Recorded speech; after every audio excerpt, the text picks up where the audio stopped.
Welcome to the Nintendo Prime Podcast. As always, I am your host, Nathaniel Rumpeljantz, and I am joined, like I am almost every single time, by Mr. Eric Moore. Hello. And who someone you guys know. He's becoming a bit of a regular on the podcast, streams on weekends besides this past weekend. Sorry. So actually, by the time they hear this, you will have streamed. So, anyways. That's true. Mr. 5J Gaming. Hey, guys. And you know what's great about this podcast in particular? We're recording it the same day someone told me. I did like a channel update video, which I don't do very often. They don't get a lot of views. It's just kind of for people who give a crap. And in the comments, there was a, hey, we need more 5J. So I said, Really? Don't worry, I'll make sure you get more 5J. He'll be on the podcast. Hey, nice. Yeah. And I know you said kind of want to be regular, so it's working out so far. Of course, we're only recording like once every 3 weeks. Right. That was really nice of you to make up that fake comment. It's not made up. You can go check it right now. Video editor, go to the... I'll give you the information. Go screen cap that comment, throw it up there so they know it's not fake. Yeah. Or made by an alt account. I got to be self-deprecating. Obviously. Oh, man. Anyways, this is the Nintendo Prime Podcast. One thing I want to bring up from that update, because there was about a good 5-minute chunk of it that was just about the podcast. I'm trying to make this podcast a weekly thing. And I'm hoping, I'm praying that this week you guys will notice a massive audio quality improvement. I'm hoping. That, fingers crossed, because we always say this, like last week or 2 weeks ago when we recorded, it was crap. Things hit the fan. And I broke down and bought an actual mixer. You might be able to see the corner of it in the video, maybe you can't. It's just right over here to my right. And obviously, if I start noticing there's too much peaking or whatever, I can adjust things on the fly and make it easier in post-editing. And we can also tell a hell of a lot easier if it starts doing the chopping thing that screwed it up last week. Yeah. Which I think was because I was using a virtual mixer, and the reason I blame the virtual mixer is because every time we adjusted something on the virtual mixer, it never actually made a difference. Yeah, no, it didn't at all. So I'm thinking the virtual mixer has issues with Windows 10, has issues with my hardware. I have no idea. But a physical mixer, so far in all testing, it's going well. In fact... Sans one port. It sans... Yeah, well, we don't know. Yeah. We'll see. I further testing on that one port. Right. Good thing I bought a mixer that's got enough hookups that it should be fine. It's when we expand to 4 full people up here. Anyways, if the port ends up having issues, for sure, I'm going to try to... I got it off Amazon. I got it from their warehouse, so it's not technically a brand new unit, and maybe this is why it got returned. Yeah. Amazon didn't properly test it, because they probably don't know how to properly test it. Right. Anyways, why I'm bringing all this up is because I want this to be a weekly podcast.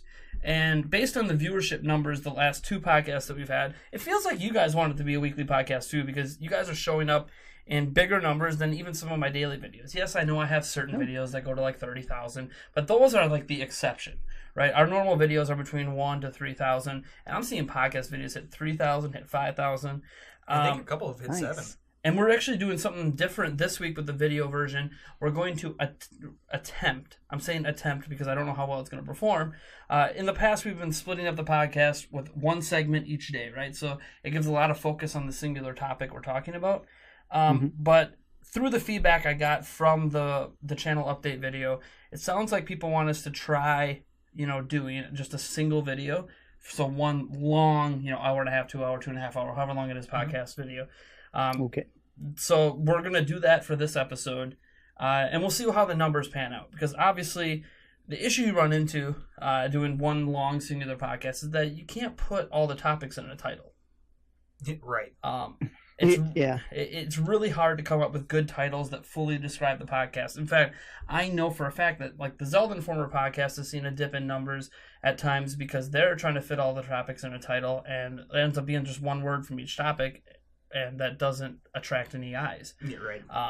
You might as well go for a humorous title at that point. Yeah, right? Yeah. So it's one of those things where we're going to try it this week. We're going to see what happens. I know there's a lot of people that prefer watching podcasts in this way. And by the way, if we ever do go back to segmented, I will let you guys know that watch this video version. We do always have the 100% full audio in the description. We have it available on iTunes. Someone told me I should try to get it up on Google Play, so I'm going to try to get it up on Google Play this upcoming week. No guarantee. Otherwise, if you are on Android, you can download the Podbean app. It's completely free, and you can find us on there under Nintendo Prime Podcast, and you can get the episodes that way. Also, isn't it available on a certain Patreon site? Yes, it is.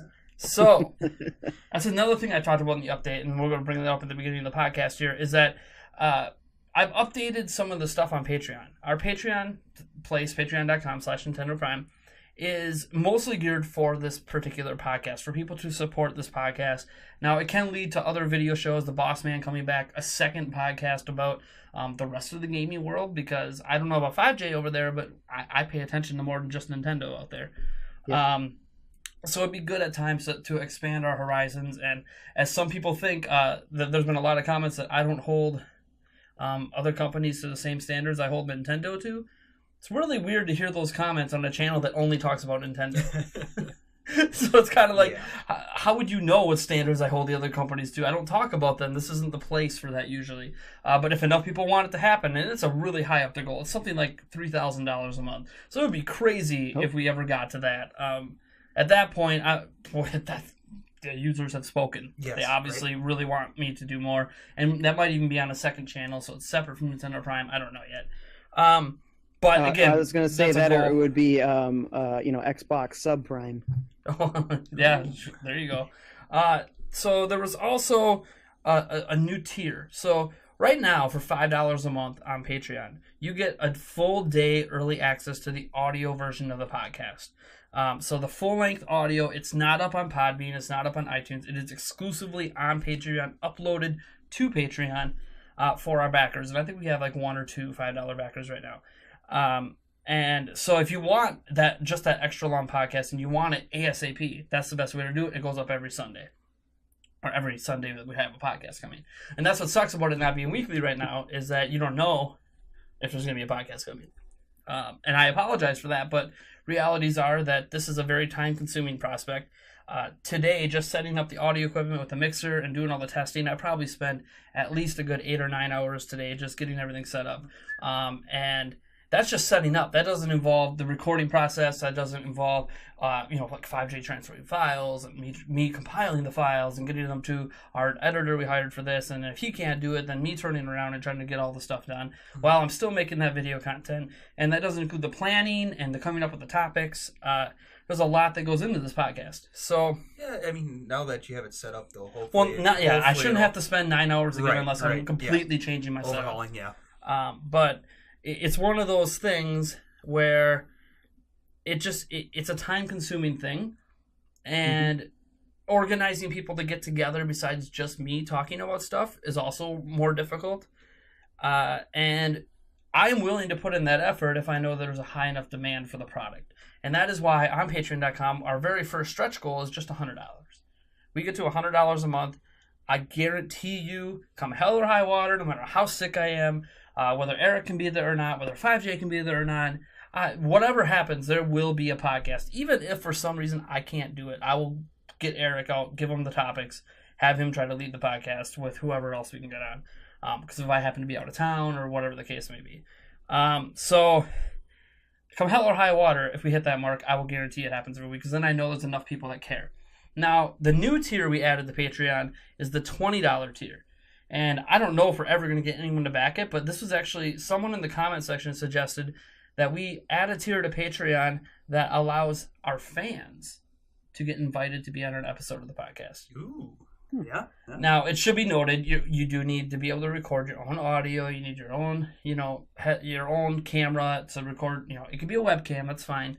But you need to be able to record your own video and audio, and it needs to be of an okay quality. You don't need a super high-end setup like we have over here. Mm-hmm. Although I would say this is like the bottom end of high-end setup, but it doesn't need to be like super high-end. It doesn't even need to be with like a Blue Yeti mic or anything like that. Just so it sounds decent and doesn't have a lot of feedback.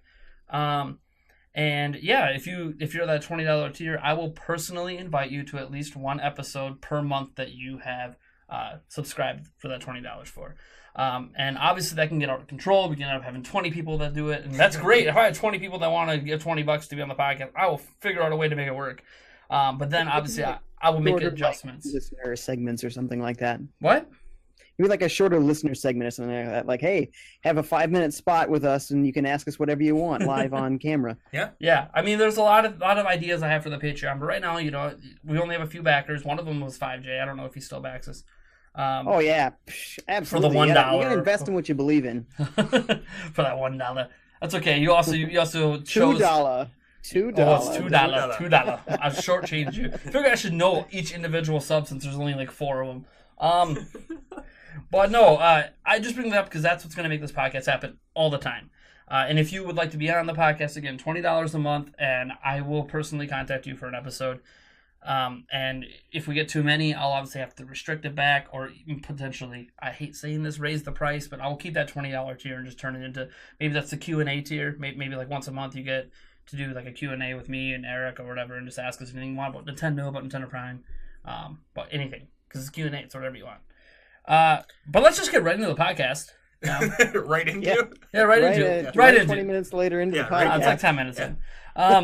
Well, I just wanted to get that out there because I know a lot of people didn't hear it the first time around. So, let's get into what you guys are here for. The Nintendo Prime Podcast. Our first topic this week, I don't know if this is a surprise, but we're talking about third parties on Nintendo Switch again. So let me go down the highlights here just from the last time that we had the podcast about what's happening with third parties on Nintendo Switch. And when I say third parties, I'm essentially talking about AAA. I'm not talking about B tier or indie titles. Right. So Virtuous is porting a high-profile title. High-profile means AAA. Previous titles that they have worked on for ports include the Ezio Collection, Assassin's Creed, Batman Return to Arkham, and Final Fantasy Remasters. And this came off of a guy who works there's LinkedIn. He has it listed in his LinkedIn that he's working on a high-profile Switch port of something.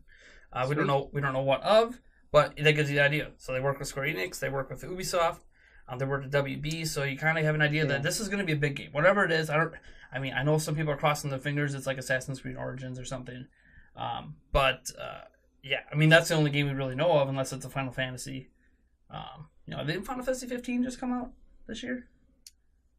I think it was like November of 2016. Oh, was it? Okay, yeah, it might have been last year. So, again, it could, we don't know what it is. We know it's a AAA game. On top of that, before I get into kind of a flip turn on some weird AAA news, Capcom has noted in their financial reports that several Switch version games are in the works, and they phrased it as like these are games other people are getting, so it's multi-plat. And Capcom again is a AAA developer, so the only game they have out on Switch right now is Ultra Street Fighter 2, but they have Monster Hunter Double Cross coming, and I thought one other game. I can't remember off the top of my head. Ubisoft, we know that they're working with Nintendo on Rabbids plus. I'm sorry, I did that. Mario plus Rabbids, Kingdom Battle. For some reason, I wrote on Rabbids plus Luigi. Yeah, I saw that. Yeah, Luigi. Yeah, Luigi. The engine that game uses is Snowdrop, and one of the developers behind the game noted that when they put Snowdrop on the Switch, it ran pretty much flawlessly. They barely had to make any adjustments to make it run on Switch, and they were really surprised by this. Nice. And Snowdrop is the engine that they even note themselves. They used it in the most recent game they used it in was South Park: The Fractured Butthole. Gotta love South Park. Oh, I know. And the first game it debuted in was The Division. So the reason this is a big deal is because Snowdrop is Ubisoft's new engine as of 2016, and Assassin's Creed Origins and stuff is built on Anvil, which is their old engine. But like EA, who came up with Frostbite, this is like over time, all their games will start using Snowdrop instead of using the old Anvil platform, because it's apparently a better engine. Just like Frostbite's apparently a better engine. At least that's what EA says. That's what Ubisoft says. And the person who said this even said like all of our games are going to be on Snowdrop eventually. So the fact that Switch supports it really easily could potentially, doesn't mean anything, but it could potentially be a sign that more of Ubisoft's games, once they're on Snowdrop, could be coming in the future. Yeah. And then I got two weird notes. One of them is the NBA 2K18. It's still releasing on release day with all the other versions, which I think is September 19th, but only as a digital version. The physical copy has been delayed till fall. really weird. So it's kind of like it's there at launch. The game's obviously ready, but like, hey, we can't give you the physical version. So there's some rumors behind that. Is there a cartridge shortage? Yeah. I don't know what's going on there. It's always cartridges that are the problem. Exactly. And then Nintendo. They ran out of the bitter flavoring. Yes. Takes too long to apply it. Yes. They got to put on 3 coats. Yep. And then the last interesting note. So Rainway, we know it's coming to Switch eventually. I don't think it's going to arrive on it this year, but they'll start rolling out versions of it in November for various platforms. Rainway is a PC streaming app that's coming to Xbox One, PlayStation 4, Switch, and I think mobile devices for some games. One of the developers of Rainway posted a video on their Twitter of The Witcher 3 running on Switch through Rainway. Whew. So, proof of concept proven. The Witcher 3, which the Switch most definitely cannot run in its current state, running on a PC, God knows what settings, streamed over to the Switch screen. Granted, it's in 720p, blah, blah, blah, but whatever. Impressive stuff. So, third party, baby. What are our thoughts on the developments that are happening right now? It's all good signs. It is. Except for the NBA thing. What's up with that? Yeah. Like, the game's ready, but they can't have the physical version at launch? Well, we're kind of seeing weird stuff with physical releases of everything. Like when the Rime developer was like, "Oh, sorry, we're actually going to be $10 more for the physical version," and then everyone was in an uproar. We're seeing weird stuff like that every time that Nintendo bucks the trend and goes cartridge instead of cartridges are more expensive. They just Right. are. I mean, I know price breakdowns show it's actually a lot closer to discs than people think, but it is more expensive. And what we have to remember with indie developers, harder to make. What indie developers are used to just digital only all the time. Yeah. So when they make any move to physical, they suddenly realize, oh heck, it's more expensive to get the game out. Wait. We're making way less per unit. Yeah. So they're going to adjust their prices. So people are like, oh, but it doesn't cost that on PlayStation 4. PlayStation 4 have a physical version? The Switch has a physical version of Binding of Isaac. Do other platforms have a physical version? They're getting one. They are, but they don't have it. They didn't have it when the Switch did. Yeah, It's like that thing where, I don't know what it is, but indie developers have no problem getting physical versions of games out. It's weird on Switch. Maybe that's because they're worried about only the 32 gigs of internal space. So they're like, hey, Nintendo, we want to do physical so people don't have to store it on the system. And the thing is, if they can get cartridges, why can't NBA 2K? Yeah, I don't know. Especially since that game's been advertised with the platform since the very first Switch debut. I'm thinking that indie game makes like 10,000 cartridges, not literally. I'm making these numbers up. Versus NBA 2K, one of the best-selling sports series on other consoles. They're probably expecting huge numbers on physical cartridges. Especially since there are NBA players walking around with Switches in their hand in their interviews. I know because I follow NBA offseason. This has been like the greatest NBA offseason ever. Yeah. It's so insane, the number of superstars that have changed teams. Yeah. Because they're all trying to catch Golden State. It's crazy. And there's even little rumors out there that my Bucks are trying to get Kyrie Irving, which I hope they don't do because he's not going to re-sign with us. Yeah. At all. He's not going to stay in Milwaukee. But yeah, I worry that this could signify issues for other third-party developers because we have to remember that every third-party game that's coming to Switch so far, from a AAA perspective, are basically ports of old games, except for NBA and FIFA. And the new wrestling game. And the new wrestling game, yeah, WWE 2K18. And for all we know, maybe WWE 2K18 is going to have the same issue. It just hasn't been announced yet. Yeah, you're right. It's just really interesting to see that that's a problem. But I think what we're seeing here is, and I've noted this in a couple of videos just covering a couple of these news stories in the past, third parties, I think, are starting to buy into Switch. Mm-hmm. Yeah. I told everyone 2018 was going to be the year. Forget about 2017. 2017 is about showing demand and Nintendo creating a consistent release slate. 2018 was when we were going to be like, hey, third parties are going to be like, okay, we can't ignore this thing. The few games we have released have sold really, really well. Who thought that Ultra Street Fighter 2 was going to almost outsell the combined versions of the other Street Fighter 2s on PlayStation 4 and Xbox One? Who saw that? Really? Coming? Yeah, I did not see that. Almost wow. did. Almost. Almost. Wasn't it like a $40 or $60 game on 40, Switch? 40. Well, it was like Man, 20 that's a lot. and under on other platforms. That's it was like incredible. $15 on Xbox and $10 on PlayStation 4. Now, before I'm blown everyone away. yells at me, Ultra Street Fighter 2 is technically unique to Nintendo Switch. There is no other Ultra Street Fighter 2 on any other platform. But let's be honest, there's been just like Street Fighter 2 HD Remix and all these games. Street Fighter 2 has just been rehashed over and over and over again. And I get that there is like unique features in this version of Street Fighter 2, especially for Switch. I don't think those unique features are that great. It's a motion control version. Yeah, I don't think the unique features are that great, but it's still a good game because Street Fighter 2 is a good game.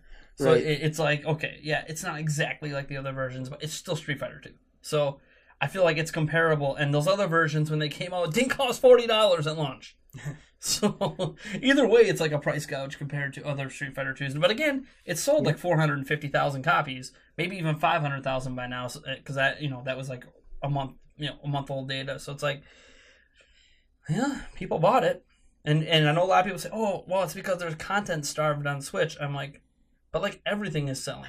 How content? Yeah. Well, when does that excuse go away that it's people are just buying games because their content starved? Snipper Clips sold well. 1-2 Switch has sold over 1 million copies.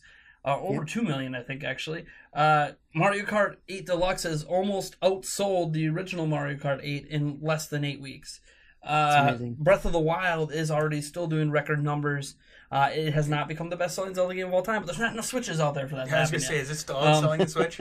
No, it's not. No, it's not anymore. The Switch is now at 4.7 million. Breath of the Wild's around 4 million. Okay. So they actually kind of caught up a little bit. Yeah. That's good. But well, that's basically still Splatoon. Attach Well, rate no, for that was game. this one. And if we think about it, like Splatoon 2 just came out and sold like hotcakes, at least in Japan. We don't have any numbers from North America yet, but in Japan, holy crud. It sold like 700,000 copies the first week. 100,000 Switches sold, which was every single Switch. And then Switches went up earlier this week. There was like 1,000 Switches at an online retailer, and it sold out within something like 90 seconds in Japan. And I guarantee you it probably sold out that fast in the United States as well. It's crazy right now how popular the Switch is. And I feel like this is what third parties have been waiting for. They wanted this momentum, and they wanted to see that it wasn't just Nintendo games doing it. Yep. Ultra Street Fighter 2 is doing it. Splatoon 2 is doing it now. Monster Hunter is probably going to be doing that again next month. Skyrim. That'll be very interesting to see how well Skyrim does. There's a lot of people that are like, hey, I'm going to buy Skyrim for the 5th time because it's portable. Oh, yeah. and that's got to be the key, is that portability is a huge, unique factor. I mean, like you said, Street Fighter 2 is everywhere, but how many versions of Street Fighter 2 can you take with you? Yeah. Well, very few. And I think, some people, I've seen some people bring up that, that was the reason people should have made Vita games, right? Third parties should have ported their games all to Vita because Vita was like portable home console. And I get it. And I get that you can kind of compare the power differences between the Vita and the PlayStation 4 to the Switch and the PlayStation 4 Pro or whatever. Like, that's fine. If you want to compare the power differences that way. But I think Switch provides, an easier platform to develop for. So far, every third-party developer that's attempted to make a game on Switch has had nothing but glowing praise for how easy the platform is to make games on. And I think that really helps that it's Tegra technology. It's been in the market for a little bit. So NVIDIA has had time to perfect it and get driver updates and all that stuff. And because it's NVIDIA technology, they're providing the tech support and they're providing the tools to develop on it, which is really good for Western developers because they don't have to go through translators to figure stuff out. They can just they literally just call up NVIDIA and get tech support right away. And I gotta say, great stuff. Compared to the Vita, the specs on the Switch are amazing. The screen is higher resolution. It's much bigger. All the buttons are larger. The control sticks are longer and feel more natural. You have 2 sets of triggers. It's a less compromising package for home console games. And it can be docked with the TV easily and output to 1080p. So it's got all these advantages that the Vita felt like it was too much of a sacrifice going from a PlayStation 3 or PlayStation 4 to a Vita. At least to me, it felt like too much of a sacrifice. The buttons were just way too small. And I know that's a criticism with the Switch, but they're even smaller on the Vita. The sticks are impossible to use on the Vita. Whereas on the Switch, it almost feels like normal thumbsticks. Yeah. Normal triggers. And yes, of course, you can argue put it the in a little form stand factor and actually use a full-size controller anyway. Yes, and you can use a full-size controller. And I'm sure some people found a way to do that with Vita through Bluetooth or something. But the only thing I think the Vita had the advantage on, and it's questionable if it's an advantage, is they had 4G LTE internet on some versions of it. So you could have internet everywhere. which again you got to get through your cell phone provider. So yeah. I mean, you can tether your phone with Switch, but you have to do that in dock mode. So there's no USB. No, you can do wireless tethering. Oh yeah, you can because you set it up as a wireless hub. Yep. I totally did that. Not that I would want to ever game over my cellular network network collection. Oh God, I would never want to game over my phone's connection like that. Maybe to download games or something. I have unlimited internet in my phone package, so I don't have any fear of downloading, I guess, if I want to do that. So I think third parties are, well, the proof is in the pudding, right? We don't know until games get announced, right? Well, this is just a lot of chatter, a lot of positive chatter, and until chatter becomes something tangible, it's hard. I can't look you in the face, audience, and be like, hey, look, just wait, 2018, we're getting Madden, we're getting FIFA, we're getting Call of Duty, we're getting Red Dead Redemption 2, we're getting this, we're getting that. I can't tell you that because right now it's just companies talking positively. It's not companies giving us something. They're just, like Capcom. Like, oh yeah, maybe Capcom's going to start bringing full support. Well, their next game now is Resident Evil Revelations 1 and 2. That feels like they're dipping their toe in the water because Resident Evil Revelations 1 came out on 3DS. And maybe they are still dipping their toe in the water, but at least this time when they're dipping the toe, it's a title that hasn't been on Xbox One and PlayStation 4 yet and is coming to it around the same time. Mm-hmm. And I say around because the Switch version is technically coming out a little bit later. Again, probably because they made the decision to develop it on Switch a little bit later than they did on Xbox One and PlayStation 4. So the version of what year? Resident Evil Revelations. Okay. I wondered if you said it. And they're going to be releasing the Revelations 2 with it as well. People can optionally get. So, did that end up on Wii U? I don't remember if the second one even got to Wii U. It never did. The first one performed really bad on Wii U sales wise. It's so sad they didn't put it on 3DS first, like they did with the first Revelations. It was a great 3DS game. Well, one of the best looking 3DS games they made. They ported one over to other platforms and did well over there. It's HD. Yeah. So I think they wanted to tap into that PlayStation, Xbox crowd, PC crowd, etc. Because the 3DS one only did okay sales wise. It wasn't great, which is why they ported it. Which is why they ported it to a whole bunch of platforms. Right. Yeah. It's crazy. And what's cool about that version of Revelations that they're doing now on Switch is they're going to include, I think they said 4 different control styles, including the original from 3DS. So people who liked that single control stick controls, it's there if you want to use it. See, I bought the special boat for my 3DS when that game came out, and I was using double sticks all the way. Sure. The boat. And double triggers. God, gotta love the boat. That was really good for Monster Hunter, I gotta say.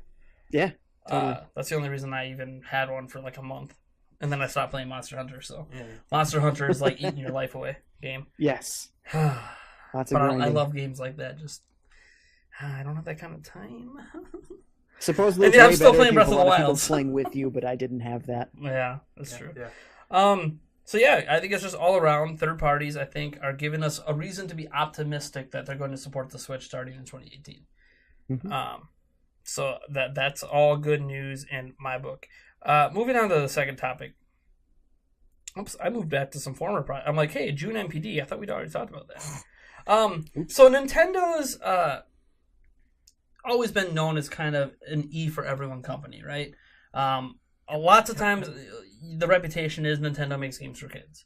Yep, it's a family. It's a family thing. They don't make games that appeal to teenagers and adults and blah blah blah. And I made a whole video kind of debunking that notion a little bit. I mean, I guess it's easier for me to have that opinion. I'm 31 and they're appealing to me. I guess I'm. Right. Are you a kid or a squid? Yeah, right. But what I want to talk about here for a little bit is Nintendo's E for everyone reputation. People always argue that it kind of holds Nintendo back.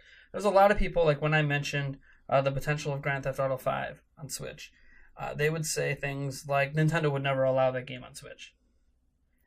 And and the reasoning basically wasn't because it's rated M for mature. And it's like, but Nintendo has been letting rated M games on their systems pretty much forever. Remember when there was an exclusive GTA on DS for a while? Yeah, exactly. Like they actually had GTA on their handheld. They're obviously going to be fine with it being on Switch. It's one of the best-selling games of all time. 80 million copies have sold of that. Why wouldn't they want that on Switch? Right. It's up to Rockstar to decide they want to do it and they see an audience for it. Exactly. You know, and then you got to look at other things like, Zelda has been rated T before. Breath of the Wild was E10 plus. Mario, Super Mario Odyssey. This is the first time in the history of Mario it's rated E10 plus. It's not just E. I don't know why. We have no idea why. Maybe it's because of the T-Rex. Beats me. The T-Rex. Beats me. Yeah. He's scary. But there, right. it's rated E10 plus. Skyrim is not rated E for everyone, that's for sure. And Nintendo's all proud of getting that game. So, Bayonetta 2. exclusive to Wii U. Here's the thing. Nintendo paid for Bayonetta 2. Paid for it. I played that game recently on stream, and my goodness, yeah, that's very much an M-rated game. And you want to talk about Nintendo being, holding back developers and not allowing these kind of games. Nintendo paid for a Playboy model to dress as Bayonetta at the debut of Bayonetta 2 at Nintendo New York store. Their only store in the world. They paid a Playboy model to dress up as Bayonetta and do sexy poses and take pictures with people. Why weren't we there? Because it's in New York. So? Probably cost us just as much as that LA So? trip. Oh my God, Eric. You know what? You'll know we made it at Nintendo Prime. We're not going to hire the Bayonetta model just for you. There you go. Yes. Well, actually, I have hope because they renamed the Nintendo store. What was it, Nintendo of New York? Yep. So that makes it sound like, hey, Sound like they might do more stores. Nintendo of Minneapolis, come to Minnesota, Ooh, that'd Nintendo. be nice. Yeah, in Mall of America, please. Yeah. That would Yeah, be right? amazing. Actually, well, if A Sears multi- or one of those corner stores goes out, that'd be a perfect place for Well, it. they're not going to take over a place that big. Yeah. A little expensive. Well, Nintendo has the money. That's the Right, point, but yeah. I don't think they take over a place that big. So I guess the talking point for here is, why do we think that Nintendo has this reputation of not letting these games on, despite the mountains of evidence that Nintendo has no problem with rated M games or more mature content? Go ahead, Eric. He's thinking. I'm done thinking. Go ahead. Okay. Yeah. I think largely because Nintendo is the front runner, that is kind of the example everyone looks to. And I think based on Mario's history and the type of game that they make for Mario, it just ends up being E rating. It's not a particularly violent game. It's a game about skillful platforming and collecting coins and stars. It's not a particularly graphic game. He's not cussing when he falls down a hole or something. That'd be hilarious. It's not blood gushing everywhere. That would be hilarious. Right? Even though he's ending peaceful Goomba's lives all the time. But. Yeah, right. Yeah, exactly. They don't gush blood when he steps in their head, you know. Yeah. So that's not the style of game that they make for Mario, and that's their big mascot. But he is in Smash Brothers Brawl and Melee and Wii U, and I believe all three of those are rated T, and he's a prominent character they put right on the box. So, I mean, they're not completely afraid of it. He's sitting there punching Link in the face, or even Daisy, Peach, hitting ladies in the game. So, I mean, they're not scared of letting him do something outside of the E zone. It's just that's not the type of games they're making for his core series. Well, and you even have to look at other series they have, right? Right. Yep.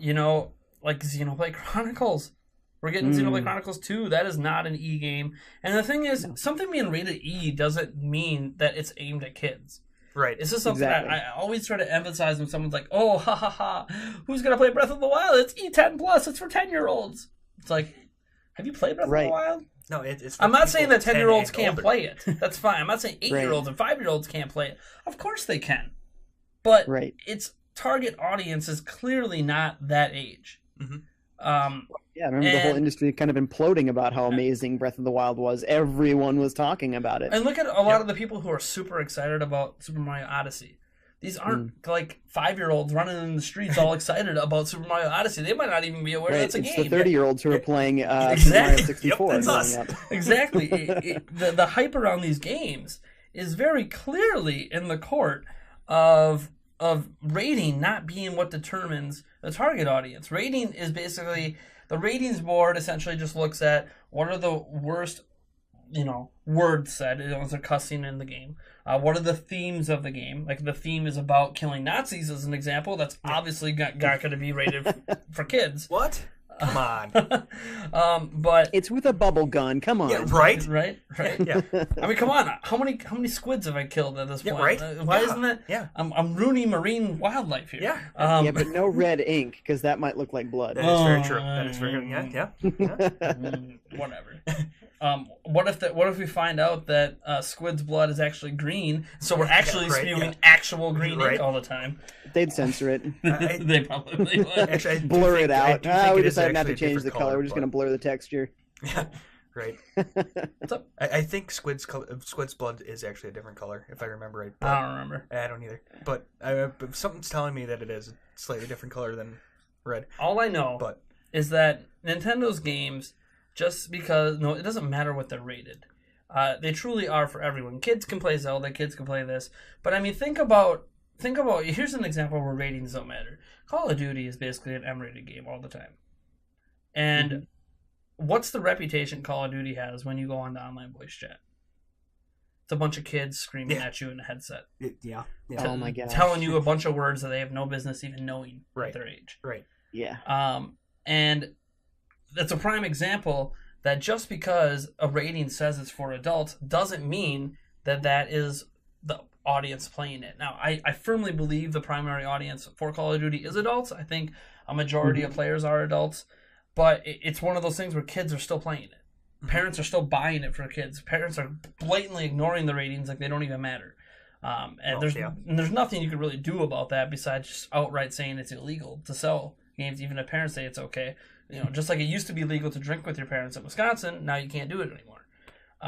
So laws change, but I don't see them doing it because it's a consumer product that isn't technically harming you. I know there's studies out there, violence in video games and blah blah blah. Yeah, you know how many counter studies there are that prove it's all bunk. It's just like there's studies out there. I was just watching John Oliver made fun of this guy on I forget his name on YouTube, who just spews a bunch of conspiracy theories nonstop. Has an audience like 6 million that radio listeners. host. Yeah. I don't remember his name. Joe either, but I Rogan? know who he is. Yeah, Joe. No, I don't know if it was Joe Rogan. It was, I don't remember his name. Okay. Yeah. They kept spewing a bunch of nonsense. He's a 6 million viewers a week through his radio show, and it's literally like every 3 minutes he spends 2 minutes pubbing up a product on his website for people to buy. And he's always saying, "Oh, we're just about to go into business," as he's wearing like $80,000 Rolexes on his hand. It's been proven he lives in like a $5 million mansion. And we're lights. We got to do this to keep the lights on around here. Yeah. And he's got a doctor on there that isn't actually a doctor, but he keeps saying, "Oh, I'm an MIT alum." And when you ask MIT, they'll say it's not correct to say he's an MIT alum. He went to MIT. Doesn't actually have a full degree from MIT. He isn't actually a doctor. Nice. And they lie. Oh, but he also attended classes here. So he's attending classes doesn't make him an alum. So I'm an alum from Stout, CVTC, DeVry. Everywhere I took a class from, I'm an alum apparently. It's just funny, and this kind of brings back into the gaming aspect where just because a game is labeled as something doesn't mean that's what it's for. And the ratings board is taking into consideration things that they probably should. They're kind of the same thing they take into consideration for TV ratings. And unfortunately, video games often get lumped in with how the board looks at with video games. But when you're playing Mario Odyssey, when you played Galaxy back in the day, Galaxy 2, Super Mario 64, even though you played it when we were kids, we still have just as much fun with that game today as adults as we did back then. Oh yeah. Because these games are literally made for everyone, with a challenge level that entertains adults. Like, you don't have to have super realistic art styles if the concept is great. I mean, let's just think about Splatoon 2. We've all played Splatoon 2. Splatoon 2 is fantastic. And the thing about that game is it might feel like, oh, it's got a kiddie art style. The single player isn't that difficult. Go ahead and play a multiplayer match and tell me there's no skill in Splatoon 2. Yeah. In fact, there are people that play it like professionally or get ranked really high that'll tell you the skill set in Splatoon 2 is almost just as high, if not higher, than playing Call of Duty competitively. And it's like, yeah, because Splatoon, Nintendo has this unique thing where they can appeal to getting people into something and then offer that serious level of play on top, just like they do with Smash Bros. Smash Bros has that general appeal to get people in, but you get into the competitive scene and you tell me it's not just as serious as any other fighter out there. Right. The level of skill that exists in those games. So, yeah, I think the reputation Nintendo has is stemmed, one, because they do make more cartoony looking games in general. They were just rated as they literally were just rated as the number one AAA publisher in terms of their average ratings on their games are lowest among all AAA developers. So that kind of backs up the statement, they make kiddie games, but it's... Age-appropriate rating, not their review score rating. Yeah. For clarification, everyone. Yeah, I was like, that doesn't make sense. Age-appropriate rating. Well, funnily enough, on Wii U, there was a long time where Nintendo actually had the highest average review score of their games for a while. I don't know if that's still true anymore, but that was like 2 years ago. Yeah, that was cool. But I guess when you don't have a lot of games on the platform, it's easy to be at the top when you just have like 10 first-party Nintendo games. And I know there's more than 10 great games on Wii U. But yeah, it's... I really think a lot of it stems from, even from the early days where you think and you look at all the games that were there in the early days, your Legend of Zelda, your Donkey Kong, your Mario, your stuff like that. Your Conker's Bad Fur Day. That wasn't extremely early, but I mean they have more of the kind Kid of Icarus. Yes, they have kind of the more Castlevania, Metroid. Those are the bigger things that everybody knows, are mainly, in a way, quote unquote kiddish, because you got a donkey, you got an ape, not a donkey, a Kong. Yep. Yes, you got a Kong. Sorry, wow, it's been a long day. And then you got this plumber dude who's, he's not like ultra realistic. He's not. You know what I'm saying? He's not based off like a Madden player. He taught me how to warp pipe in real life. I tried jumping down my sink drain. It didn't work very well. Yeah, he's not like you know what I'm saying. He's not like a Madden player. Where he's ultra realistic. I get what you're saying. So it's I think that's kind of where it's kind of all, again, like you were saying, it was all cartoony. It's a little bit more, in a way, kid friendly. So that's why I think it's getting the... Family friendly has kind of always been the reputation, and it's well earned. That doesn't mean every game is that way. Xenoblade Chronicles, right? They have examples, and over time they've made more and more games that are definitely not family friendly, and they funded and supported. And I also think a lot of it actually does have to do with the fact that third parties weren't a part of it either, and Nintendo was just making their own games themselves, and that's kind of the way we're going. I would also kind of say NES that and the SNES graphics wasn't like that, are very focused on the art. Because even the first Super Mario Brothers was groundbreaking for its amazing art style, right? It blew other games out of the water because they all had these black backgrounds that nobody cared about, And I feel that's more the thing. They're always trying to push the envelope. How can we advance the art styles of these games and do something unique? And consistently, when you go back then, all the games that were trying to be hyper-realistic 10 years ago look awful. And all the Nintendo games that were trying to be very art-forward look great. Mm-hmm. Yeah, no, I totally agree with you. I think one thing we have to clarify here is this reputation that Nintendo is family friendly and kid friendly is not inherently negative. Yeah, no. There's nothing wrong with being family friendly, but having your content appeal to adults. There's literally nothing wrong with that. And there's also nothing wrong, and I'll clarify this as well. If you like the hyper-realistic art styles, you like the Witchers, you like the Call of Duties, the Assassin's Creeds of the world, there's nothing wrong with that either. And I think it's the clashing of those two crowds that see Nintendo's art styles are timeless. Other people think, these other art styles remind me more of what I see when I go in my backyard or whatever. That's fine, and I think both sides of the equation need to learn that people appreciate different things. I'm someone that appreciates all of it. Yes, I love all of it. So it's like it's when I hear people complaining from either side of the spectrum, it's like, why? Why? Just because someone likes something you don't, who cares? Then you don't have to play it. This is a consumer product. You just don't have to play it. Yeah. So why do you care if someone else plays it? Like when I've had people call me, "Oh, you're a kid." Or I had people tell me, "Oh, I'm surprised you're 31 and you like Nintendo."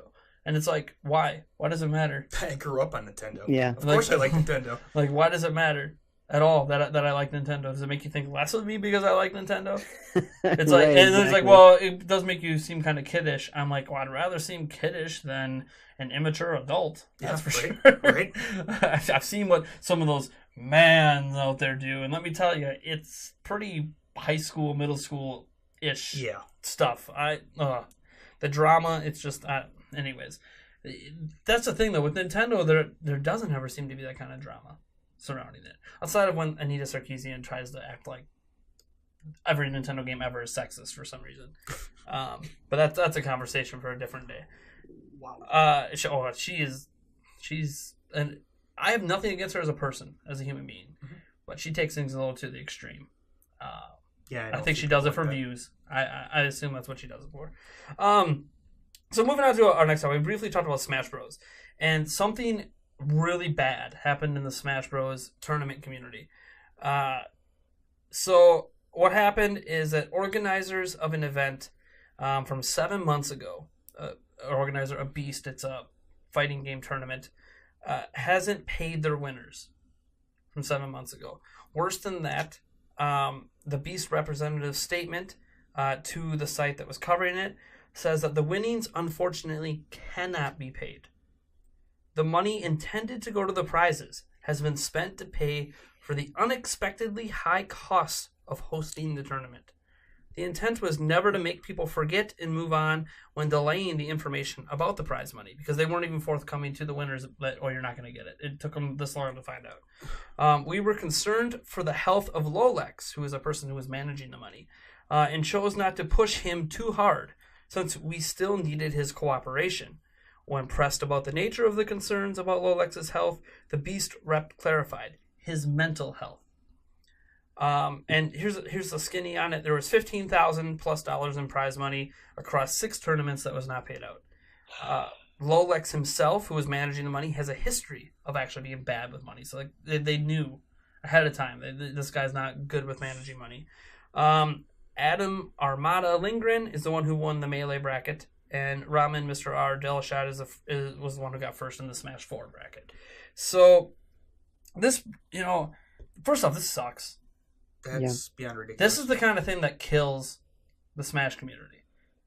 There's not a lot of cash prize Smash tournaments out there because Nintendo doesn't openly support prized Smash tournaments. Capcom and other companies do. They'll even offer to pony up for some of these tournaments, like at Evo. They will help pay some of the cash prize. Nintendo doesn't do that. So all these cash prizes come either from ticket prices or donations that come in, etc. Because Smash is a huge draw. That's what's so weird about why Nintendo doesn't back it, is because Smash is one of the biggest draws in the fighting professional game issue. And even like Hungrybox, one of the best Smash players in the world, tried making a stand, earlier this year after he won a tournament and stood on stage and kind of dissed Nintendo because, and it's weird because Hungrybox was on stage with Reggie at the Nintendo World Championships before E3, just rocking him at Smash. And here he is, just a couple years later, and he's standing up on stage and he's dissing Nintendo for not supporting the Smash community properly. Yeah. Because what Nintendo, I don't think, understands about the serious fighting game tournament stuff is that to be a professional at it, that's what you do for a living. Oh, yeah, for sure. You have to spend 40, 50, 60, 80 hours a week perfecting the smallest little thing to prepare for your opponents. And I know a lot of people out there might say, oh, you should not be able to game and do that for a living. You're probably the same people that think I shouldn't be able to do a podcast and do it for a living.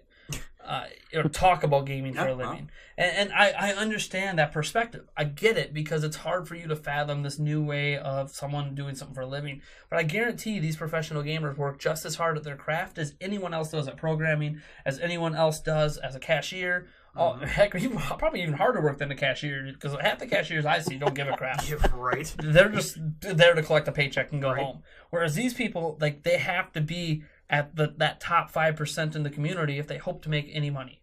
And apparently, even if they are, they don't make money. Yeah, well, sometimes they do. Sometimes they do because there are sponsorships and you'll have people buy a whole team, and then that whole team and that can get interesting too. A lot of times when that happens, the team lives in the same house, so you're not really even making necessarily a wage you can live off of.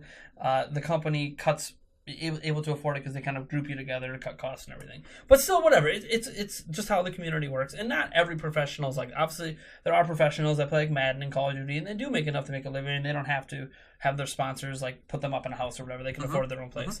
But the Smash community has almost no support from Nintendo, other than Nintendo saying, yeah, we like that it's Nintendo pushed really hard for Smash 4 to become a tournament game. but at the same time, they're not supporting it with any money. Like, you'll see at events like EVO, they will require EVO to put Nintendo's logo on as a sponsor, but Nintendo's not actually giving any money to EVO to do anything with.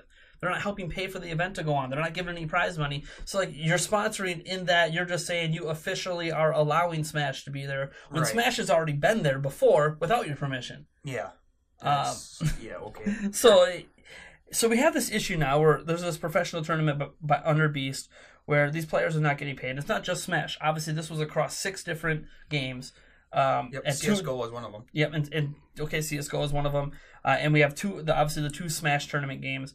And this, to me, bothers me. One, this company Beast should never be allowed to run a tournament again.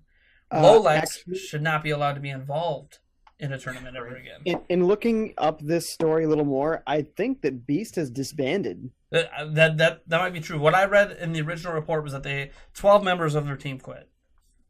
Yeah. Whether or not that means they completely disbanded, I have no idea. Right. But like a huge chunk of their team quit, which of course they probably didn't get paid either. Yeah, right. The money got blown. Did. Oh, we don't know what happened. They got blown up. They said, "Oh, we didn't anticipate the cost of the event." It's funny because you have to put down the down payment on this stuff ahead of time. I'm pretty sure you signed a contract with what it's going to cost. You know what the venue is going to cost. Yeah. You might not know whatever they charge you for electric. Maybe you don't know the exact electric bill, but they can give you an estimation. The people who own the building. I mean, the only other thing I just think of would be damages that people cause. Damages, yeah. But they should have insurance in place, right? To help with that. Because a lot of even Comic-Con stuff, they have an insurance company. So if a fan does do something stupid and run through a wall, it's not going to destroy Comic-Con. Right. It's going to be just their insurance premiums go up for the next one, but they don't have to pay all that damages out of pocket. It's a very interesting thing to me where this company, maybe they disbanded now, but like Lolex, it was well known and should never have been involved in touching the money.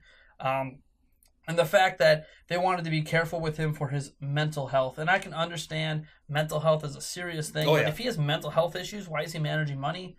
And if he's just mentally ill because he knew this was going to blow up and do a big thing, and the company tried to make the players be hush-hush about it, hey, don't say anything publicly about it. Mm-hmm. Because it's going to cause a rift, and maybe you'll get your money eventually. And now they've announced they're not going to get it at all. That sucks. Those players put in hundreds and hundreds of hours, dedicated entire weekends, travel costs, hotel stays, all this stuff to go to this tournament. And yes, obviously a lot of them do that with the understanding if they don't finish in a certain top 10 or top 5 or top 3, they're not going to make any money. But to do that and then not make your winnings after that, when the whole reason you did it was for the winnings, that's not saying you don't enjoy the game, but let's be honest, it was a cash prize. You weren't going there not to win that cash prize. Right. You could get the best players together in the world if you want. Just play in your house if that's all you care about. Mm-hmm. Well, and this has got to be grounds for major legal action. I mean, seriously, you got false advertising out the wazoo. I mean, there has to be a lawsuit. The question is, can the players afford to do the lawsuit? Yeah. Also, is it in depending on the contract though too? Yeah. Is there something in the contract that the players sign that says, only get prize after bills are paid or something? Yeah. I don't know. And the thing is, we don't know enough. This is just what's come out about it. And either way, you got to feel bad for the players. Oh, for sure. And as I said, this kind of brings up to me at least a larger conversation point with Nintendo, because you have them even pushing Splatoon 2, right? They have several times referenced Splatoon 2 as a competitive multiplayer game that should have serious players. They just did it at E3, for crying out loud. They had the best teams that had to qualify from around the world, and they were just playing for some recognition. They didn't even get free copies of the game. Wow. So like really? Nintendo's done this. Like, I understand they did it with ARMS, they did it with Smash. I get it. You're coming to E3. You're coming to get recognition. You're coming to be in front of millions of people because you literally are being streamed to millions of people to get your name out there. And whatever. Nintendo probably pays for their travel costs and everything. So, okay. Well, I'm sure Nintendo's. I'm sure we don't know that, but right. Nintendo, I'm sure, is ponying up for it because they're inviting you to come out to E3 for a spectacle that they're going to make money off of. So I'm sure Nintendo is paying for the travel costs. But at the same point in time, really, you can't just give them a copy of the damn game. It's not for them. It's probably not get a belt. How about a digital code? Yeah, right. Code, yeah. A digital code, exactly. So Something that's really not expensive. Well, they probably got maybe they all got Nintendo Switches because they're so hard. Maybe their joysticks broke because they're playing it so much. Yeah. But it brings up a larger point, I think, where Nintendo is a multi-billion-dollar company. They have hundreds of millions of dollars, or billions of dollars actually, just sitting in a bank. And I know they have those reserves for a reason. When they have slumps, when they want to make big acquisitions, I get it. I understand why. It's actually good to bank up a lot of money. That's why Nintendo. I know that Sony might have more assets or whatever, but Nintendo themselves is actually way more liquid than Sony is because Nintendo all these years has banked up so much money. Like they built a whole brand new headquarters and they still use the old headquarters. They didn't just get rid of that building. They're still using it just for a different purpose. It's not like Sony where like if they make a new building, they close 3 more. They lay off 5,000 employees because Sony's had issues with some of their products. And you look at Nintendo having all this money, would it kill them once a year to throw $1 million as a grand prize in one of these tournaments? Right. Or 100,000. 100,000. I know. I'm saying, but I mean, basically just support the community financially somehow. Mm-hmm. Tell your professional players who you are encouraging to exist, right? That let them know that you appreciate what it takes to be at that level, what it takes to be a hungry box. Yeah, actually pay them for their advertisement because this is kind of in a way free advertisement for them because it is. They're not paying for anything of it and. It's getting well, and that's why Nintendo. That's why a lot of people think Nintendo pushed Smash 4 so hard into that competitive community because it's the latest Smash Bros. Game. So of course they want to increase sales of it, not just have people keep playing Melee from the GameCube era. They want the new game to get pub. Right. I don't know. I think Nintendo. I mean, I doubt anyone from Nintendo's listening anymore. I don't have that big platform at Zelda Informer where I knew they were listening because they told me they were listening, but. You guys need to open your wallets to the professional gaming community. If you want to be serious about your games being included, like you keep saying you want to be with Smash, you're saying you want to have them with Splatoon 2, you're probably going to say it with the future games you make. Maybe you think ARMS should be one of those. Then pony up. You pony up, the community is going to be there. You want a serious ARMS. You want ARMS at EVO next year, pony up the prize money. Mm-hmm. And it'll be there guaranteed. EVO will have no problem including it because then you're really a sponsor.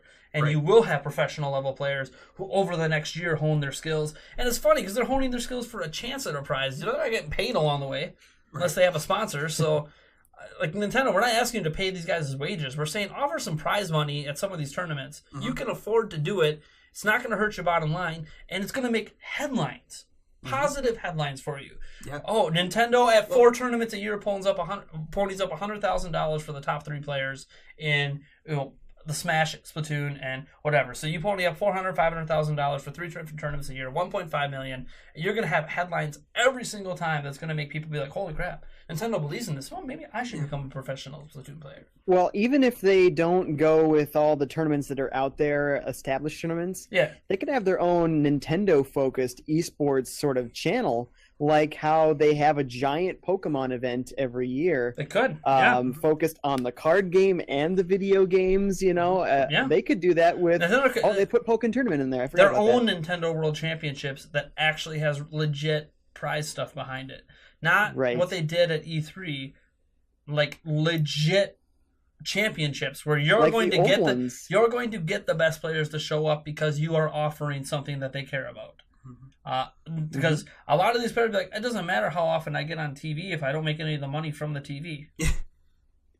Well, they did have one interesting idea from that sort of reboot of the Nintendo World Championship, which was you played a special challenge round out of NES Remix on 3DS, and they got the people with the best ranks out of that. Yep. That's a great idea to get a tournament together. Put more of that in your games. Yeah, no, I agree. I think I feel bad for these players. I know professional gaming is always a controversial thing, and a lot of professional gamers do live streams and stuff, so they make money on Twitch and everything. Because a lot of people want to show up to see, what's a pro really play like? Like, how awesome are they? But a lot of those games are like League of Legends and other games that are built for PC. Yep. Melee obviously doesn't have a glowing online streaming Smash community because it's a GameCube game. And online for Smash Bros. 4 is nigh unplayable at a professional level. So you're not going to see professional level Smash 4 players generally streaming, making revenue that way as they're practicing. But you will see like professional League of Legends players, professional Hearthstone players, professional players of these games will have streaming channels, and for those players, I don't necessarily feel as bad because they do have the ability to make an income playing the game at a professional level because that's why people are watching them. Whereas these players for Nintendo, outside of Splatoon 2 now, which I don't know how well the online service works for professional level play, because now we just found out that Splatoon 2, in terms of how often it's transmitting data, now does it 30% slower than the original Splatoon did in online matches. So I don't know if that's really affecting professional players at all. I'm sure it is. Again, I can't verify any of this because I don't play at that level and have the tech to examine this, but apparently it's not an issue in local play, which obviously that's what most professional tournaments would be. It is the local play. You're not going to do it over a Wi-Fi network, right? But it's something I just hope Nintendo wakes up one day and decides they want to care about, because that's all it has to be. It's not they can't afford it. It would be a blip on their financial report, right? And the thing is too is, let's look at it this way: how terrible is the publicity for Nintendo, even though they're not involved? This looks so bad even on Nintendo, just because their name is associated with the game that's not... This made headlines because of Smash. Right. Yes, there are other games involved, but notice that it was Smash that made it make headlines. Mm-hmm. And you just said CSGO was one of them. CSGO is infinitely more popular. Right. And I did see an article on that a couple... I know, but the articles... And obviously the articles bring to my attention or Nintendo. Really. But this was on Compete, this was on Kotaku, all of them leading with Smash, Smash, Smash, Smash, Smash. Yep. And it's like, that's because Smash is a big deal. But like I was saying, if Nintendo would just pony up and actually support this, you wouldn't have this. Yeah, and here's the thing. We're talking about, forget $100,000, like those crazy numbers. Yeah. This was $15,000 spread over 6 games. Okay, so you're telling me Nintendo could have thrown in a few thousand to support the 2 Smash games? Mm-hmm. Right. Because we're not looking at the super high price. Like, I was getting a little crazy with my numbers a little bit. But, I mean, just supporting these tournaments in a little way, and not every single tournament, and obviously not tournaments that have someone like Lolex involved, which has a bad reputation. And obviously any tournament they submit financials to, you better know that Nintendo's watching like a Hawkeye to make sure that money goes to what it's supposed to. Yeah. Because Nintendo doesn't want the bad publicity. Oh, we gave money to an event for prizes, and the players didn't get the money we gave them? Oh, Nintendo going to come after you then, and that tournament's probably never going to exist again, because they're going to rape you with their lawyers for millions. Right. And it's just, to me, it's just terrible publicity for them, even though they're not involved. It's not that Nintendo's guilty. Nintendo's not at fault for this, but it's more so... by association, they're getting blamed for it. I mean, how that they're getting blamed, but it brings to light. Think about this. Think about what this topic became. It went from, here's this terrible company that did a terrible thing with a known person that everyone knew is terrible with money, and they didn't foresee the issues with this ahead of time like they should have. Or maybe they did and thought they addressed it, but they obviously clearly didn't. Mm-hmm. And it's turned into a conversation about how Nintendo needs to do more. And it's not because we blame Nintendo for what happened here, but it highlights the fact that competitive gaming doesn't have a lot of money in these prizes, and it wouldn't be hard for Nintendo to be like a Capcom and give money to some of these tournaments specifically for the prizes. And even if not for the prizes, say the prize money is going to still be based on ticket sales, so there's not like, like Smash Bros. Has a $50,000 grand prize, while Street Fighter V has, a $1,000 grand prize. Because you don't want to skew, the gamers maybe. But even if it's like, look, Nintendo won't give you money directly for the prizes. They'll let you base that off of the ticket sales, but Nintendo will provide money to help pay for the event to happen. And that frees up more of that money for prizes, and they can spread that out. And that would even show support for Nintendo for the whole community. Now, I think Nintendo would probably go individual game basis personally, but it's Nintendo. It's I feel bad for these gamers, but I feel like this is just another opportunity to put Nintendo in front of us and say, hey, you should start supporting the community you keep saying you like. You are, for years they shunned it. Fine, don't give any money. You don't think Smash should be a competitive game. Blah blah blah blah. Now you're openly putting Splatoon 2 in a fake Evo setting during an ad. I'm sorry, if you want it to be there, pony up. Yeah, right. Pony up, and people will show up. You are putting competitive arms and competitive Splatoon 2 in front of your audience at E3, both in person and you're seeing the crowd reactions to it. You see how popular this is. Pony up, start supporting that professional community.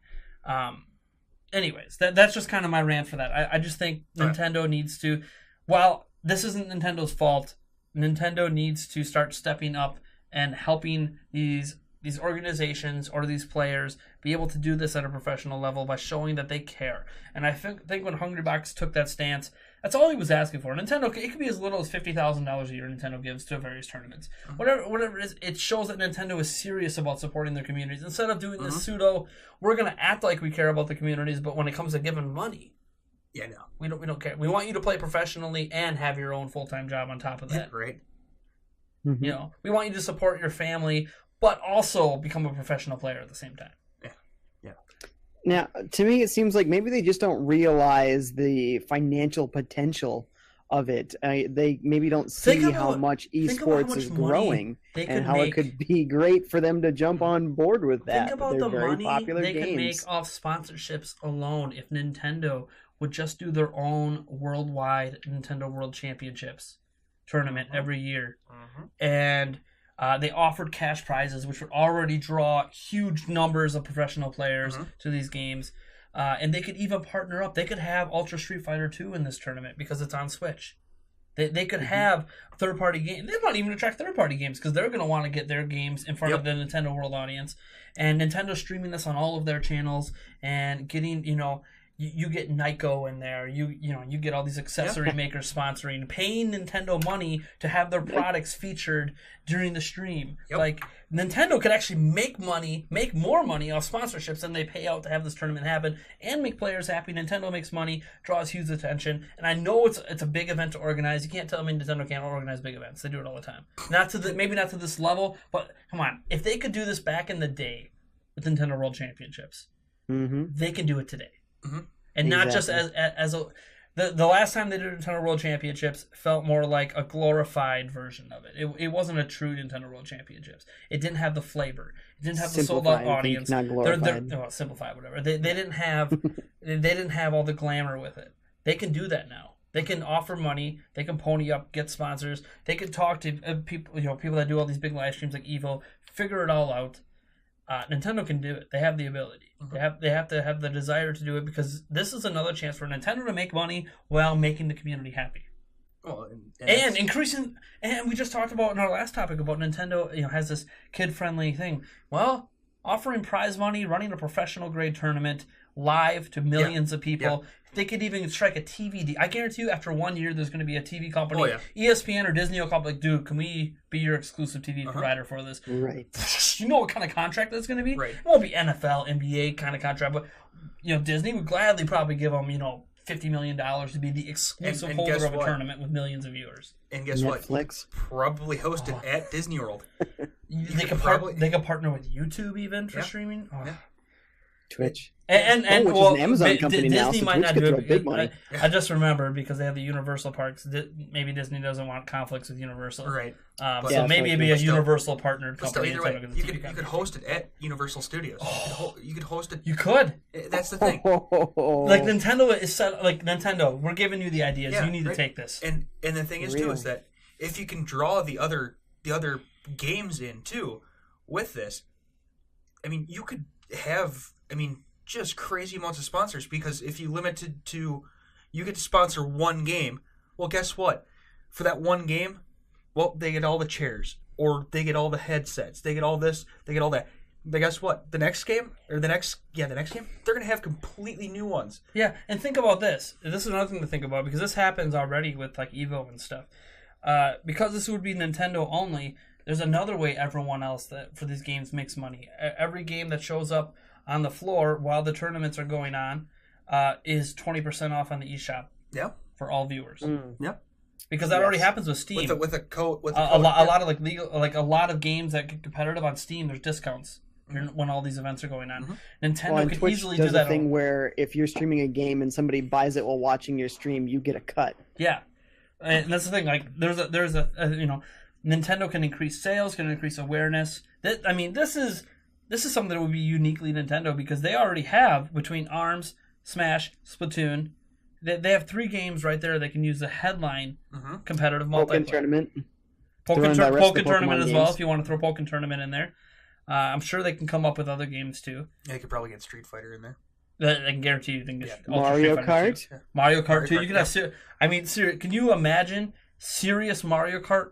I mean, they could have even 2 different versions with items and without items. Yeah. I'm thinking no items 200cc is the pro level. Probably.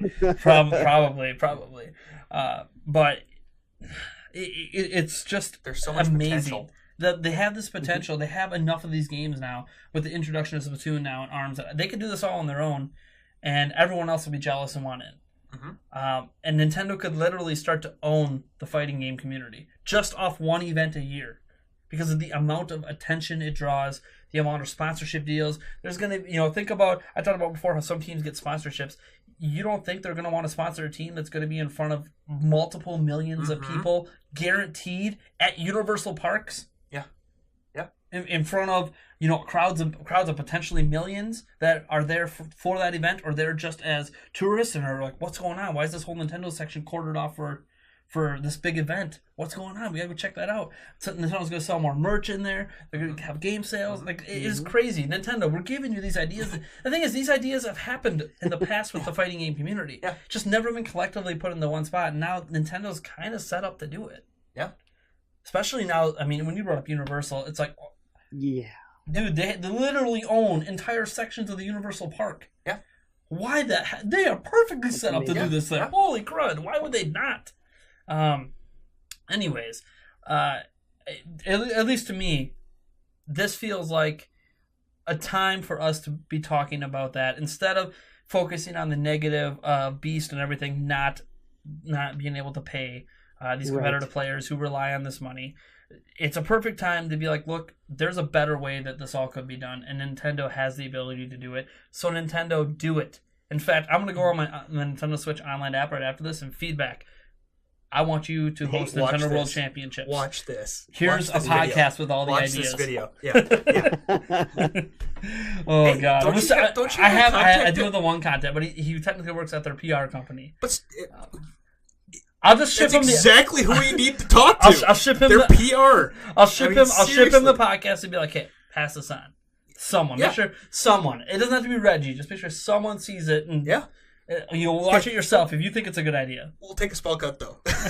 By the way, we're trademarking this idea at Nintendo, so even though we have no rights to any of this stuff, right, and you could literally shut down our channel for having Nintendo in it. I'm trademarking this idea. I want a We're 2 trademarking Universal Studios, 0.5% Mario cut, Kart, all our 0.5% trademarks cut now. of any revenue off of this World Championship event that I own no rights to. Right. Anyways, seriously, I think that's probably been our best conversation we've had so far in this podcast because it's right there for the taking. It is. So ripe. So the last thing I want to talk about is actually inspired by another YouTuber. Arlo, our good friend Arlo, the talking blue puppet. He's got a nice channel. If you haven't heard of him, I'll put a link down to his video since this topic's completely inspired by him. We're going to talk about a little Zelda quick here for our final topic of the day.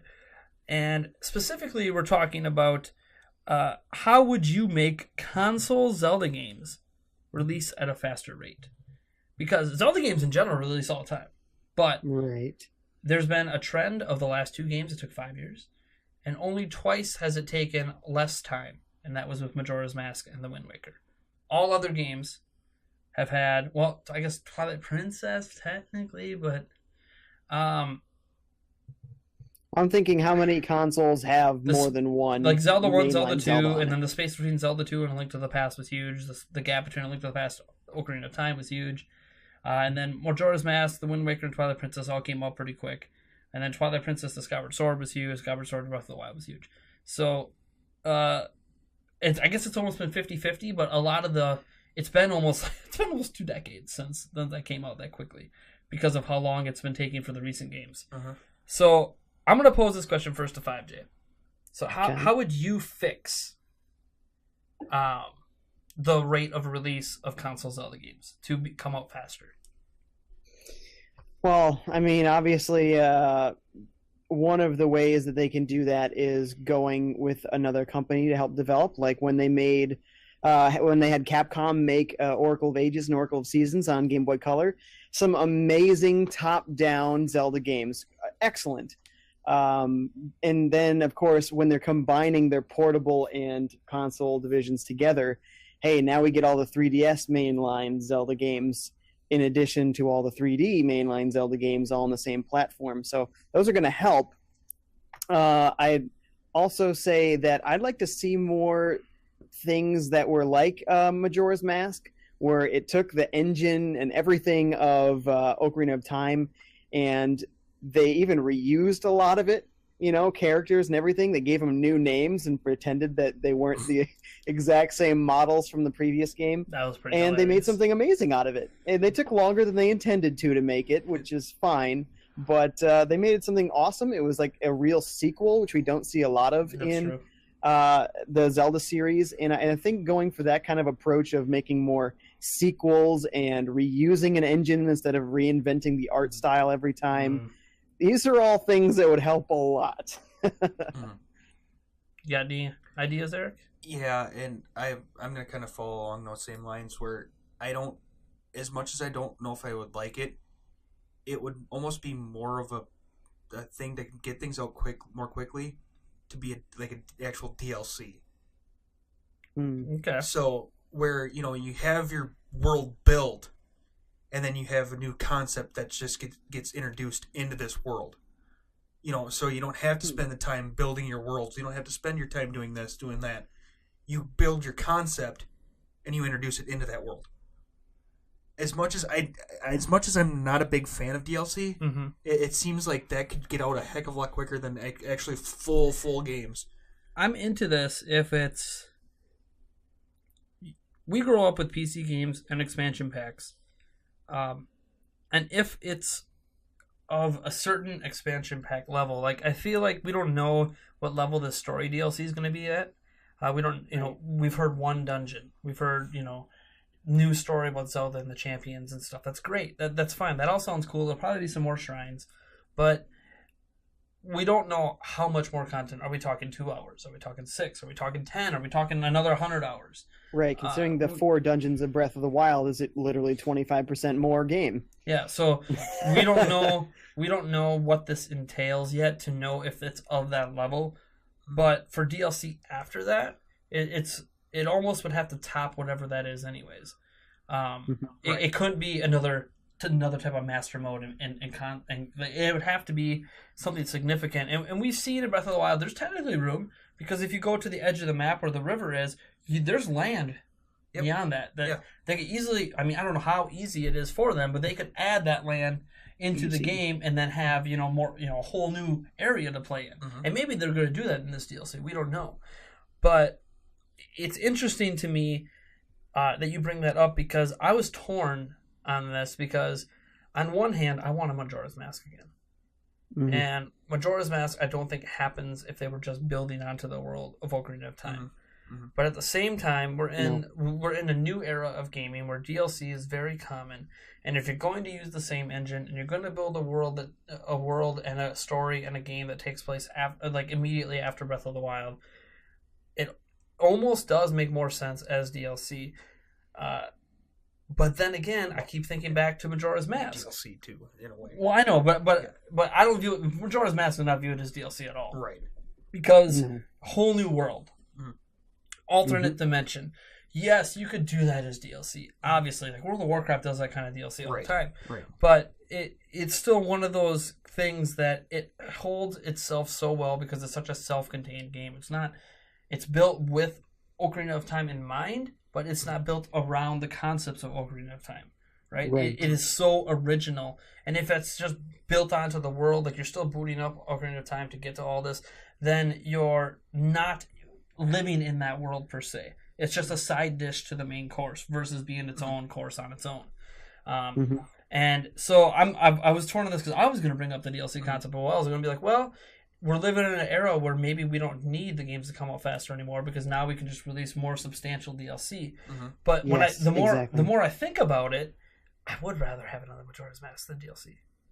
right? And like I said, wouldn't you? I'd rather have another Spirit Tracks concept that they introduced. DLC. It's radically different from any other Zelda game. Yeah, I'll give you an example. I hated Phantom Hourglass, but I love Spirit Tracks. Same art style, same engine. Completely love one game, completely hate the other.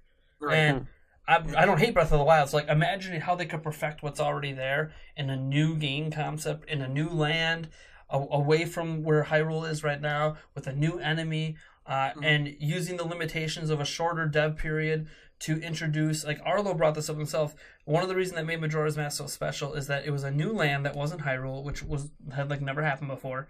And because of the short dev time and not being Hyrule, they couldn't use Ganon, so they had to come up with their own unique concept, and that's where the time stuff came from in Majora's Mask, and the story about the Skull Kid and the Four Giants, and how touching, how deep that is. And Zelda's never been known as having like this big, touching, deep story. It's always been kind of the same kind of tale retold in a different way. Even when the enemy isn't Ganon, it's still someone trying to revive him or someone related to him in some way. Or like in Spirit Tracks Malladus, I know he's his own character, but I'm sorry, he literally looks like Ganon. So he's pretty much Ganon light, I guess. I was going to say it earlier that when they reintroduced players or characters, they would have been hilarious if the first time you interacted with them, they all had Mario mustaches on it. So I'm not the same character, quote unquote. Oh my gosh, no, that means where's the cap? Mario took over the character. Yeah. So I am torn because I love DLC when it's done right. Right. And I don't know that it's been done right in Breath of the Wild yet, because I firmly believe Master Mode should not have been locked behind a paywall. I feel like even if it wasn't done at launch, it should have been free update, because it's a difficulty setting. I don't feel like players should have to pay money for difficulty setting. Right. And it's the one reason I did not like the double damage with Ganon. It's the only amiibo that did something besides, well, I guess Wolf Link and adding Wolf Link to the game, giving players an advantage, and Epona. But the double damage one really bothered me, because here you're actively saying, we can make our game harder, it's already there, but you need an amiibo to unlock that hard mode. So not only, to put this in perspective, to get the hardest possible mode in Breath of the Wild, you need to buy the Ganondorf amiibo, and you need to spend $20 on a twin pack of DLC. That's how you get the hardest mode possible to play in Breath of the Wild. Although Zelda players already have their own... they've been playing for years. Obviously. Just, don't expand your heart containers. And in Breath of the Wild, don't upgrade your armor. Don't do any cooking. Yeah. Good luck. Yeah. But that's all self-created within the systems of a game, right? Nintendo, you could do that, okay? But now do that with Master Mode and double damage with the Ganondorf amiibo. Right. That was all done with what was given to you. Yeah. It's not... It didn't need anything added to it to make that difficulty appear. Yeah, and I've never agreed with that. So it all depends on how they approach a DLC thing, because I would be okay if it's done in the right way, but I still keep coming back to, I want to see them do another Majora's Mask kind of game, or another Spirit Tracks. Yes. I would like to see Nintendo, for once. What we have to realize is, why do these games generally take 5 years between them? Vastly different art styles, new engines being built around the game, new platforms always coming out mid-creation. Breath of the Wild.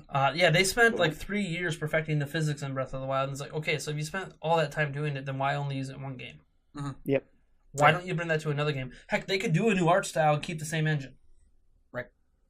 Just tweak it a little bit, make it look a little bit different, have it be its own flavor, but it uses the same mechanics, the same engine. Right. There's nothing wrong with that. Or use the same art style in general, do DLC, or have a Breath of the Wild 2. Have a game that tells a story. You know what Breath of the Wild is ripe for, right?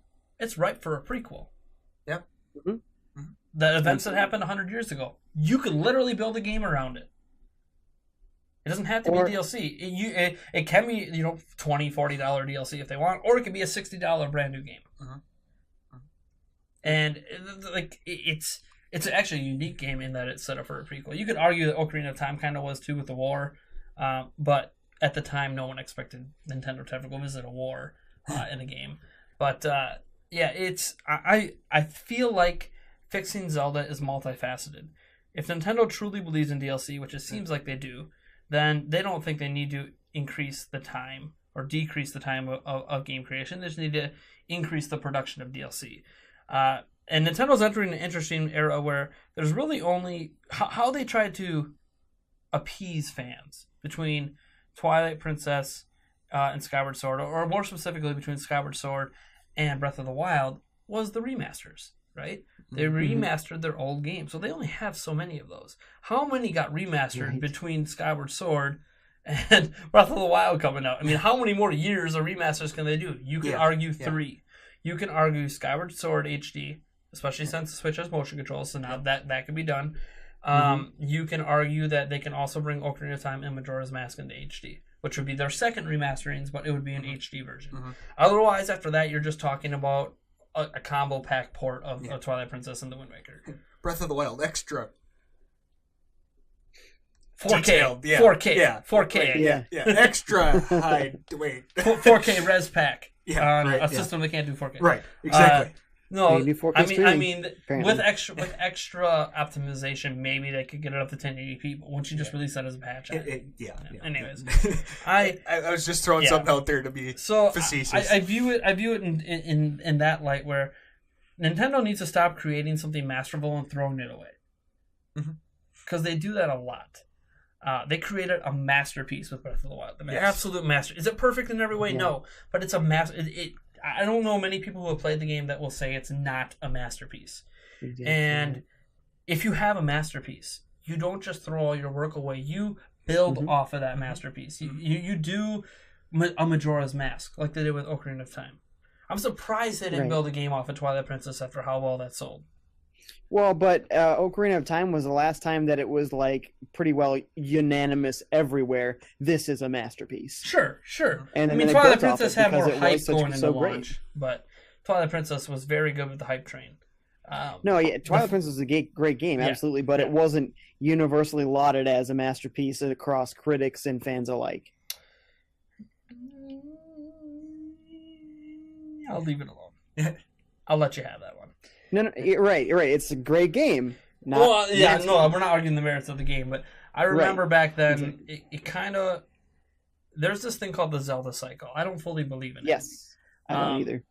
I don't fully believe it's really a thing. I just think the cycle isn't... the cycle exists, but it doesn't exist in the way that it's portrayed, where people are changing their opinions all the time. It exists in it where everyone who loves the game plays it, loves it, says they love it, and then they're done. And they have no reason to keep talking and praising it. And then that's when the people who don't like it see an avenue to start complaining. Because now their voices can be heard. So the vocal minority, so it always feels like people love the game and they hate it and they love the prior game. I'm like, that's not... People generally either like the game or hated the game right away. Their opinions didn't change. Right. So the Zelda cycle is just about the cycle of consumerism, I guess. Fixing Zelda is, again, a matter of Nintendo changing how they choose to develop Zelda games. I think that every main game, and this is something Arlo brought up, is that every main Zelda game should have a follow-up game using the same engine and the same assets, while at the same time, in the background, they are already working on the engine for the next generation of Zelda games. And now they should be able to do that with combining the portable and home console. Well, yeah, and if you think about three years of development on this, they could have, say, half of their Zelda team working on that new engine for that new Zelda game that might not even be here until Switch 2 or whatever's next. And then you have the other 100 people with the engine already built, the art assets already created, building a game within that. And you could end up, and that team, obviously once that game is released, transfers all over to the other game that's already in development. And suddenly that team, that by now, 3 years in, has just finished the engine, now has the extra 100 people, plus the help from Monolith to get the other game out within a 2 or 3 year window. So that game might have actually been in development for 6 years, but as a consumer, it only looks like a 3-year gap. So it might actually take you even longer to make that next generation, but because there was a game in between, not a remaster, a true new game, consumers are suddenly really, really happy. And with how much hype Breath of the Wild has, why would you not take advantage of that right now? I think because it is a launch game, there will absolutely be another Switch Zelda main console game. We saw that with Twilight Princess and Skyward Sword. We can only hope. I'm not after what happened with Breath of the Wild. I don't feel as confident that Nintendo's going to do what we hope they're going to do, either with a really, really, really huge DLC pack for $40 or something, or with a brand new game. I am not confident because they need to earn after. We just came off a generation of hardware where there was no exclusive Zelda game. Yeah. First time it's ever happened. Wii U did not have its own exclusive game because it also released on Switch at the same time. And yes, we're not talking about games being ported. That happens. But that game still represents that. Like, even today, you get Ocarina of Time 3D, that game is still thought of as an N64 game. Mm-hmm. What is Switch? Is it a Wii U game? Or, I'm sorry, was Breath of the Wild a Switch game or is it a Wii U game? It's being viewed as a Switch game, but it spent most of its development on Wii U. Mm-hmm. When it released at the same time, Switch a little more versions. Same with Twilight Princess. Is it a Wii game or is it a GameCube game? Now, I personally know it's a GameCube game. I know Breath of the Wild is a Wii U game, but publicly, consumer-wise, it's a Wii game. It's a Switch game. Mm-hmm. But is it? Because they might also know in the back of their minds, but it also released on this other platform at the same time. Mm-hmm. There's this confusion, and that confusion isn't necessarily bad for the sales of a game, but it's bad in the sense of trying to figure out what generation that game belongs to. Mm-hmm. And what generation of hardware, I guess is what I'm trying to say. Right. So Switch got Breath of the Wild, is doing fantastic, but, you know, Wii U didn't get its own exclusive game to define that generation. If it takes 5-6 years for the next Zelda game, and this is why we're talking about this, if it takes them 5 or 6 years, it's very possible we're already talking about the next generation of Switch. Right. You know, with the next 2 in it, or we're talking about whatever Nintendo does next after Switch. And that's what the Zelda game, even if it was developed for Switch, it starts getting to the end of the lifespan. And this happened with, I mean, you think about Skyward Sword, it came out a year before the Wii was done. Mm-hmm. And by and large, that was a terrible decision. It might have even affected the sales of the game. Because it came out at a time when people were getting over the Wii, people were looking forward to the Wii U, and then, we're dropping a big Zelda game, you know, right in the middle of everyone not wanting to touch Wii anymore. So in hindsight, maybe it should have been pushed to a Wii U launch game. Mm-hmm. Mm-hmm. I mean, maybe, but at the same time, the Wii was, you know, their most popular home console ever, and suddenly they had no games for it except Zelda. You know, yeah, but it was like no games for that like whole 2 years. Console, it was so bad. they were leaving all these fans on the hook, and then high and dry with nothing. Mm-hmm. They had to do something. Yeah, but that something to me isn't releasing one of your highest budgeted, biggest IPs in the middle of a massive game drought. That to me is sending a game out to die. This is like, there was no games for Switch all year, not even Breath of the Wild at launch. The biggest launch game was Snipper Clips, and we don't get a big game until Mario Odyssey, and no one wants to buy a Switch because there's nothing to play on it. The Mario Odyssey comes out. Mm-hmm. It would affect Mario Odyssey sales. There wouldn't be as many Switches on the market. Mm-hmm. There wouldn't be as many people caring. They're just like, oh, so Nintendo's got one big game. And then, we got to wait a whole year for their next big game. And that's what's so great about Switch is it's not like that. It started with Zelda. The first year's ending with Mario. And in between, we're getting Splatoon and ARMS and Skyrim and Minecraft. Mm-hmm. You know, we're getting Resident Evil Revelations now, NBA. Like, they actually have a pretty nice lineup here. And when Skyward Sword came out, man, it was like nothing in 2010, nothing in 2011. We were begging for ports from Japan in 2011. Oh man, Operation Rainfall brings Blade Chronicles to the U.S. Yeah, it's there, man. Yeah, it's a time period that I feel like was not a good time to release a game that they spent so much time and money on. Because the thing with Skyward Sword is, it was always supposed to be, at least it was kind of hyped up by fans to be, the game that proved motion controls can be put into a serious game. But the problem was, by the time it came out, everyone was done with Wii. The time to prove that concept had passed.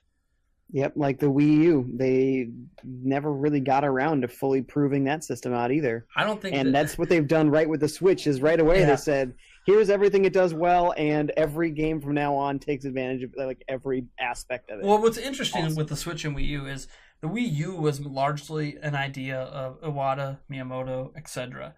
Nintendo's old guard.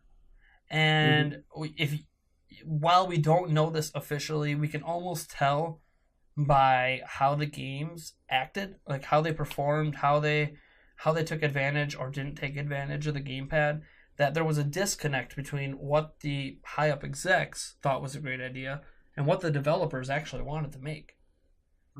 because so many of the ideas, oh yeah, we threw a mini map on there. Okay, everyone knew that. Yeah. And everyone and there's and there's DS and 3DS for a long time. And there's tangible evidence in the case of the gamepad that's not as good as the DS and 3DS, because you do have to completely take your eyes off the TV to see the map.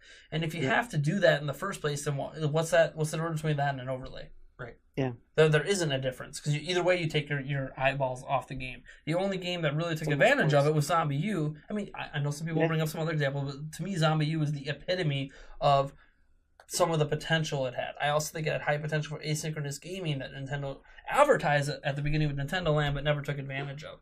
So there was a big disconnect. With Switch, Miyamoto was not involved with the development.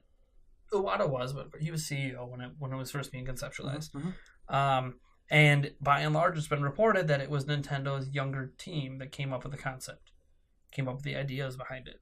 And those younger people are also the ones that are starting to give bigger leadership roles inside Nintendo. They're the ones that came up with ARMS. They're the ones that came up with Splatoon. Games that have been critically successful.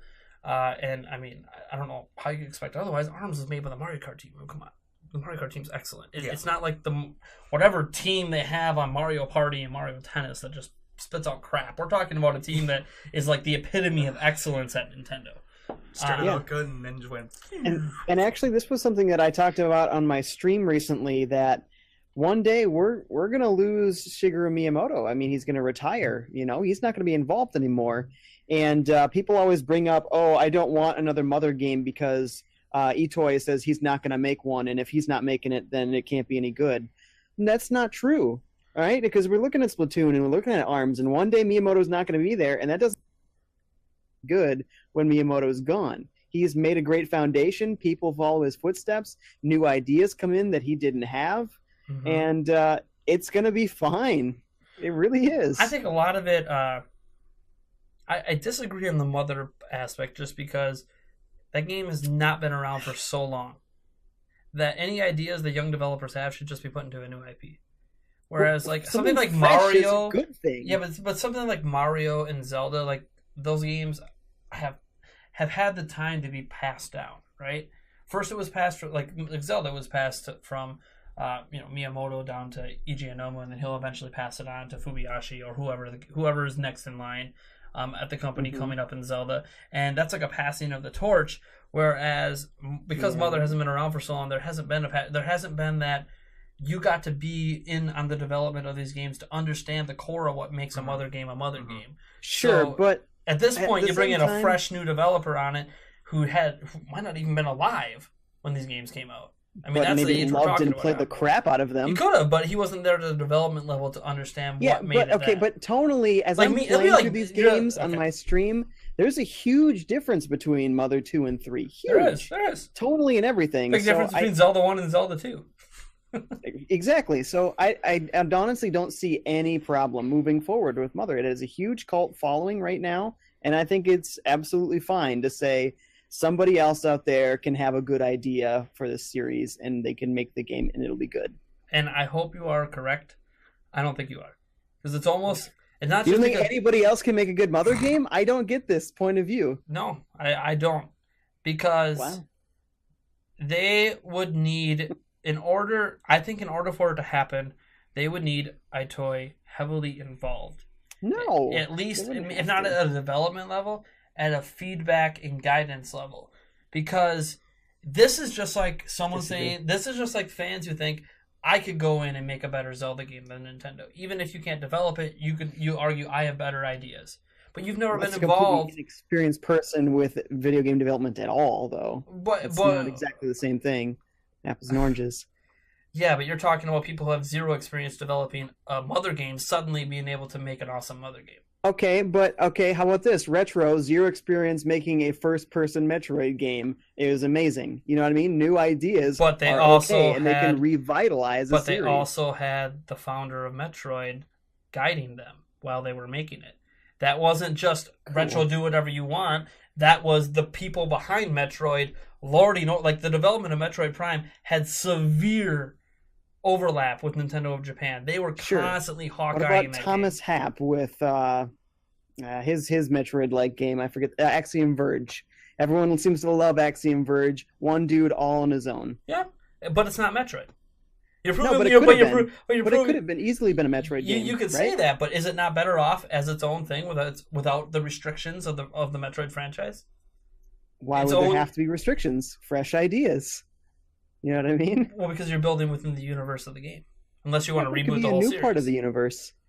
You know? I don't know. Like, I think Fusion Axiom took- Verge is a Fusion took fantastic things game. in a totally different direction too, you know? And that was supposedly 4. I'd love to see where 5 would go based off of where Fusion started. Sure. You know what I mean? Like, there's brave new think- directions games can go. Yeah, and this is just where we're at a crossroads, because I think if you're going to have all these brand new ideas coming in, Nintendo actually falls into this trap a lot. They force their new ideas onto IP when they could easily be put into a new game. I mean, Splatoon originally had Mario shooting the paint. Okay? Right, It was going to be a Sunshine Mario like. shooting game. And Nintendo or someone finally made the decision, no, take Mario out. Like, actually make it a new thing. And that was like, finally, someone removed the handcuffs off the developers having to tie these new ideas to IP. If you have all these fresh ideas from Mother, just make a new IP with it. Axiom Verge is fantastic on its own. It doesn't need to be Metroid. It can stand out on its own. Then you have to build be a its new own fan franchise. base. So, we're talking about Nintendo. They just did it with Splatoon and ARMS. If it's similar enough, I don't think it'd be that. You know how many hard people to thought build a ARMS was following. just a Punch-Out ripoff? Yeah. It's not. It's completely its own thing. And completely I built still its don't own see fan why it base. couldn't be a Mother game, though. Honestly. Because I feel like when you are... Look at all the franchises that have had long, huge breaks from when a game released to when a new game and that IP comes out, and that maybe with a completely new team with none of the original members involved in it. Oftentimes, the game falls on its face. And what's the big criticism about Kid Icarus Uprising? It doesn't feel like a Kid Icarus game. It feels Right. like they forced Doesn't have the to. biggest criticism of it is it feels like they forced Kid Icarus into a game that is not Kid Icarus. Well, that or, there was a 25-year fantastic. gap and It's a fantastic gameplay game. changed a little bit in that amount of time. Well, you talked about Kid Icarus was a platformer, and this was no longer a platformer. This was more like Phantasy Star than a Kid Icarus game. Phantasy Star. Go play some Phantasy Star. There's also Which Phantasy Star are you talking about? Like Phantasy Star Online? Because I'm thinking Phantasy Star 1 through 4, and I'm like, it doesn't remind me of that Phantasy at Star all. Online, and then also that other game they released on Wii. What was it? First time they had released a game for it in a while. I'm trying to remember where you had to point the thing at the screen and shoot things. God, Fantasy every- Star? every Like Light Gun game Gallery of it? game? no. It's not a Phantasy Star game. I'm really drawing a blank. It's such a great game that no one played. Literally no one played, but it's so fantastic. I can't remember now. I'm gonna have to look it up after the podcast. Maybe I'll let the editor know so he can like flash it on the screen quick what I'm talking about. But to me, the Kid Icarus game felt a lot like whatever game that is. And Kid Icarus Uprising, I love that game. Love that game. But the whole time I'm playing it, I'm like, this isn't Kid Icarus. And that's, I think, what you run into with a series. Okay. But that's what happens when you run into a series that has such a cult following. They expect a certain thing. If you give them something that's not that cult following isn't playing that game. I don't know. Like if they just made like Nintendo Kart and it was new characters and it wasn't Mario, and that, you know what I mean? If it was Nintendo Golf and it wasn't Mario, I don't know that it necessarily has a huge impact one way or the other if it was more of a success without Mario in it or more of a success with Mario in it. You know what I mean? Like I think it's okay, but I don't know if we'll ever actually see it happen. Well, yeah, I on the mean, other side we of need the Mother coin. 3 to come to the West before we can even talk about a Mother 4 anyways. I'm feeling it though. Reggie's comments leave me hopeful. He's been making teases like this for like 20 years. No. This year, I know, he early had in a the very- year, he had Very made, specific that, comment this year. hey, if you don't hear anything by the end of the year, talk. Yeah, That's- I have a that's feeling something. it was something they were. I was surprised that they didn't do it. They didn't do something like put it on the NES or SNES Classic. I was very surprised they didn't do Well, they that. put Earthbound on there, so that's I know. something. I was surprised That's they a didn't do start. Mother 3 because that would have, just like Star Fox 2, would have like everyone would have bought it. Yeah, but it was a GBA game, so it didn't quite fit the theme. Yeah, well, they could make it work.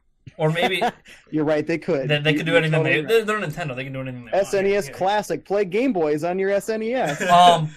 Hello, Yeah, you could. the Game Boy Advance or Super the Game Boy, Game Boy. Super Game Boy. But Yeah, like Game Boy Advance games, just Game Boy. Yeah, and Game they Boy just have a Color, and super. Game Boy Color. Yeah, they Game would Boy. just instead of releasing like a Game Boy Color or whatever classic, they could just have the Super. Well, yeah, Game Boy. Exactly. They Yeah, could have how a would Game a Boy Game Boy Advance Classic that plays all three generations. You're right. What do you mean? How would a Game Boy Classic work? You You know how hard. just You know turn how it hard into it a would be to release a smaller, slimmer, sleeker version of the original Game Boy and just pack on a whole bunch of games on it. That would sell I'm like thinking hotcakes. like Game the Boy GBA style That's- form Yeah, but factor. it doesn't come with games. Like, Basically, this a is all, tiny Switch that Yeah, only plays yeah. retro games. Yeah. Yeah. But anyways, obviously we're just gonna have to agree to disagree.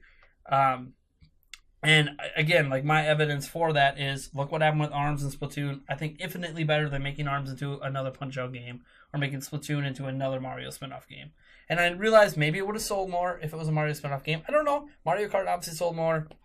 Mario Party sold more at the time. But I think we can agree that Splatoon 2 is fantastic. Splatoon is a fantastic IP. ARMS, at least, feels fantastic. Whether or not that becomes a franchise, we don't know yet because it's just been the first game. But what we know is that, at least what we've seen, is that when Nintendo is letting their new talent do things, they don't, like instead of putting the handcuffs of an established IP, let them do what they want. Now, if the young generation wants to make a Mother 4, then I'm with you. Right. But And I think it's a if they, possibility.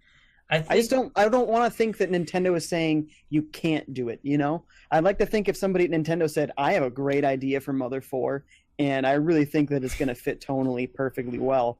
I would love to think that somebody at Nintendo says, "Tell me about it. Let's see if you can convince me." Instead of saying, "No, hands off, don't touch." I think Nintendo's just going to say no, hands off, don't touch. I think Nintendo's it's gonna understand, dude. not Because necessary.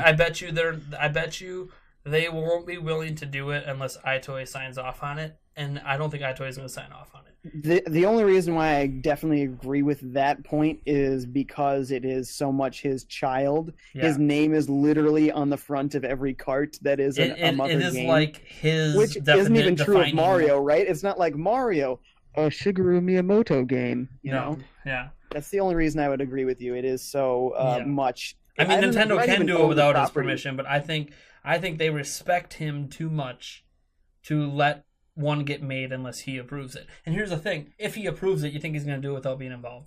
Yeah. There's no way. Yeah. For With a zero series involvement, probably not. series that you just admitted is so tied to his name. Mhm. And in that case, yeah, a Mother 4 could get made, but it's because he wants it to get made. And right now, he keeps saying he doesn't want it to be made. And as long as he has Put that it in his stance, I don't will, think it's you going to have happen. my blessing. That's what I'm hoping for. Put it in his will. Oh, that's sad. I mean, I'm not saying I don't want Mother 4. Doesn't have to be Obviously, soon. I want Mother 3 in English officially first. But Totally. But yeah, I like what Nintendo is doing now, and while I love Nintendo's old generation, I want another F-Zero game. I want so many of Oh these my old gosh. games to come back.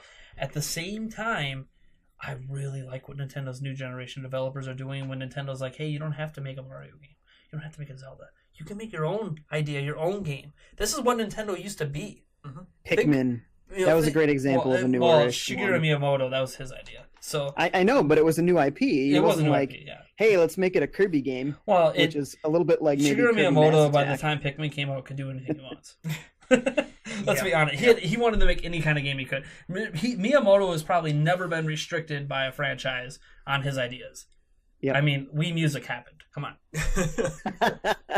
It They sure pretty did. much let Miyamoto do whatever he wants. I mean, Star Yeah. Fox Zero is a more recent example. You know, his excuse that there can't be a Star Fox game unless we can do something new with it, when all everybody wanted was more of the same. Actually, And- I felt Star Fox Guard was much more interesting and looked like a way better Sure. game to me. Sure. And I'm excited for Star Fox 2. But, Yes. yeah, I think...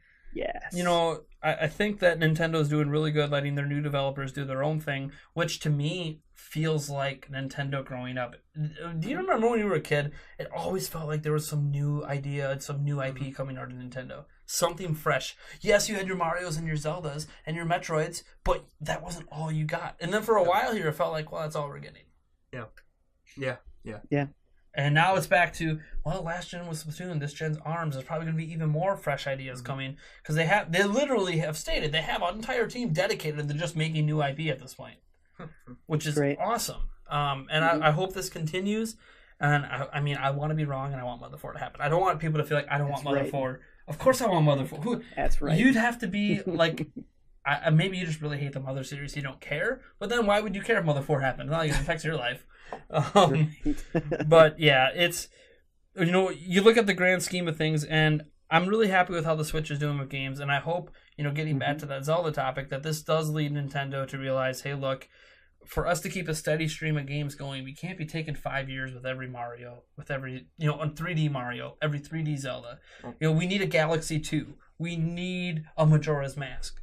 We need games that perfect on the formula and do something new with it in the same franchise, in addition to their new IPs and their new ideas, and even the remasters and the re-release of Wii U games. We need Bayonetta 3. We need you to reach out to Platinum and be like, look, you pour Bayonetta 1 and 2, and by the way, we'll pay you for Bayonetta 3, because now we have a platform that's even more popular. Oh, hey, and I'll finally get to play a Wonderful 101. Wonderful 101, right? Yeah. That on Wii U. Yeah. And I'm not someone like, there's a lot of Wii U owners that have been like, why do I want to get a Switch? It's just rehashing games that I already own. Hey, that's fine. Then don't buy one. Yeah. But like, you are missing out on the fact that there's so many people that own a Switch and never played Wii U.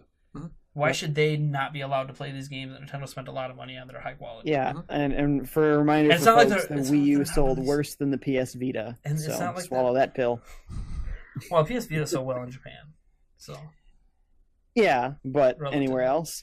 No, I don't think so. I'm trying to think. I'm like, how much? Bad enough that Sony was like 1 year in, they were like, do you remember done. How much? What was the total? Have at it. We're done with this thing. What was the lifetime total on the Vita? I keep thinking it was like 30 million, but I can't remember. Yeah, I can look it up quick. I'm just actually curious if it because I think it might have topped GameCube as well. Oh yeah, that'd be interesting. Granted, GameCube and Wii U are obviously the worst selling home consoles of all time, not counting Virtual Boy. I don't think anyone counts Virtual Boy, do they? I mean, is it even a home console when you got to put it on a stand and hold it to your eyeballs with a tripod? It's a portable. Is it really a portable when you need a tripod to play it? It's battery powered. Wouldn't it just be the precursor to the Oculus or something? I mean, it was supposed to be 3D, remember? 3D that burns your retina. Right. Oh, man.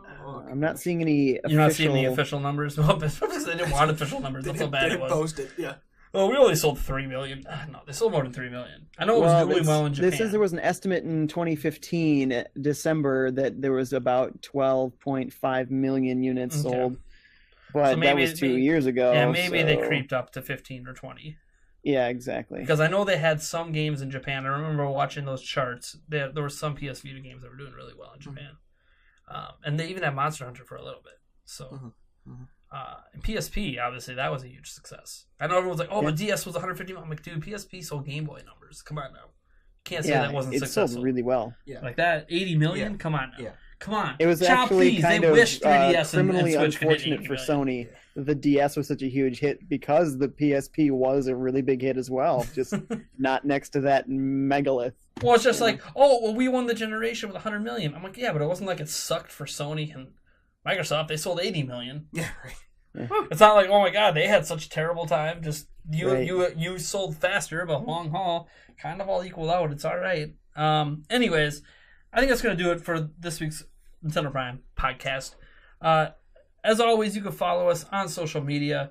Facebook.com/Nintendo Prime will take you to our Facebook page at Ninty Prime, NITY. That's Twitter. You can follow me on Twitter at Nate Jantz. You can follow 5J Gaming on Twitter. What's your Twitter handle again? Yeah, so my Twitter is just at 5J, FIVEJAY. You can also check me out on YouTube at youtube.com/5J Gaming and on Twitch at twitch.tv/5J. And almost every weekend right here on the YouTube channel, you'll be able to see 5J streaming something. He's already building up himself a little following here. That's cool. I'm glad people like seeing you here. I like having you on the podcast. Good times. Yeah. Like, even though we just ended with a disagreement, that's good. Yeah. That's what drives conversation. Yeah. See, folks, you can have disagreements with people and not hate each other. It's okay. We're not like the example in Ted of Fox News. Do we really agree on this? No, or do we really disagree on this? No, we agree on absolutely everything. And as always, I want to thank Eric Moore for being here. He doesn't have any social media following of any kind. Although in that update video I mentioned at the very beginning, I said when I was like, when people think of Nintendo Prime, I want them to think of me. And then I said, well, unless you think Eric is just a sexy beast, and then I put a picture up of you. Oh, good God. I should do one with your shirt off. I really want to get the ladies. Oh, God. I didn't go that far. I'm like, this is public. We're trying not to break PCs here. In the good kind of way. Good kind of way. Because you want the screen to crack so that they see zillions of pictures of you. Right. Break the internet. I'm not trying to give people heart attacks here. Oh my God. I'm crying so hard my eye is starting to water and itch. I'm having a good time over here. Yeah. All right, folks. We will maybe see you next week. Maybe not. Go ahead and support us over on patreon.com/Nintendo Prime. Hey, if we hit that $100 goal before next week, there definitely will be one next week for sure. And if you would like to be on this podcast, our $20 tier is the way to do it. You support it right now. Because this releases on Monday. We record on Thursdays, so there will be time between Monday and Thursday for me to get you on the podcast for next week if you would like. So thanks for tuning in. We'll catch you in the next one. Bye. Bye. Peace out. Peace. All right.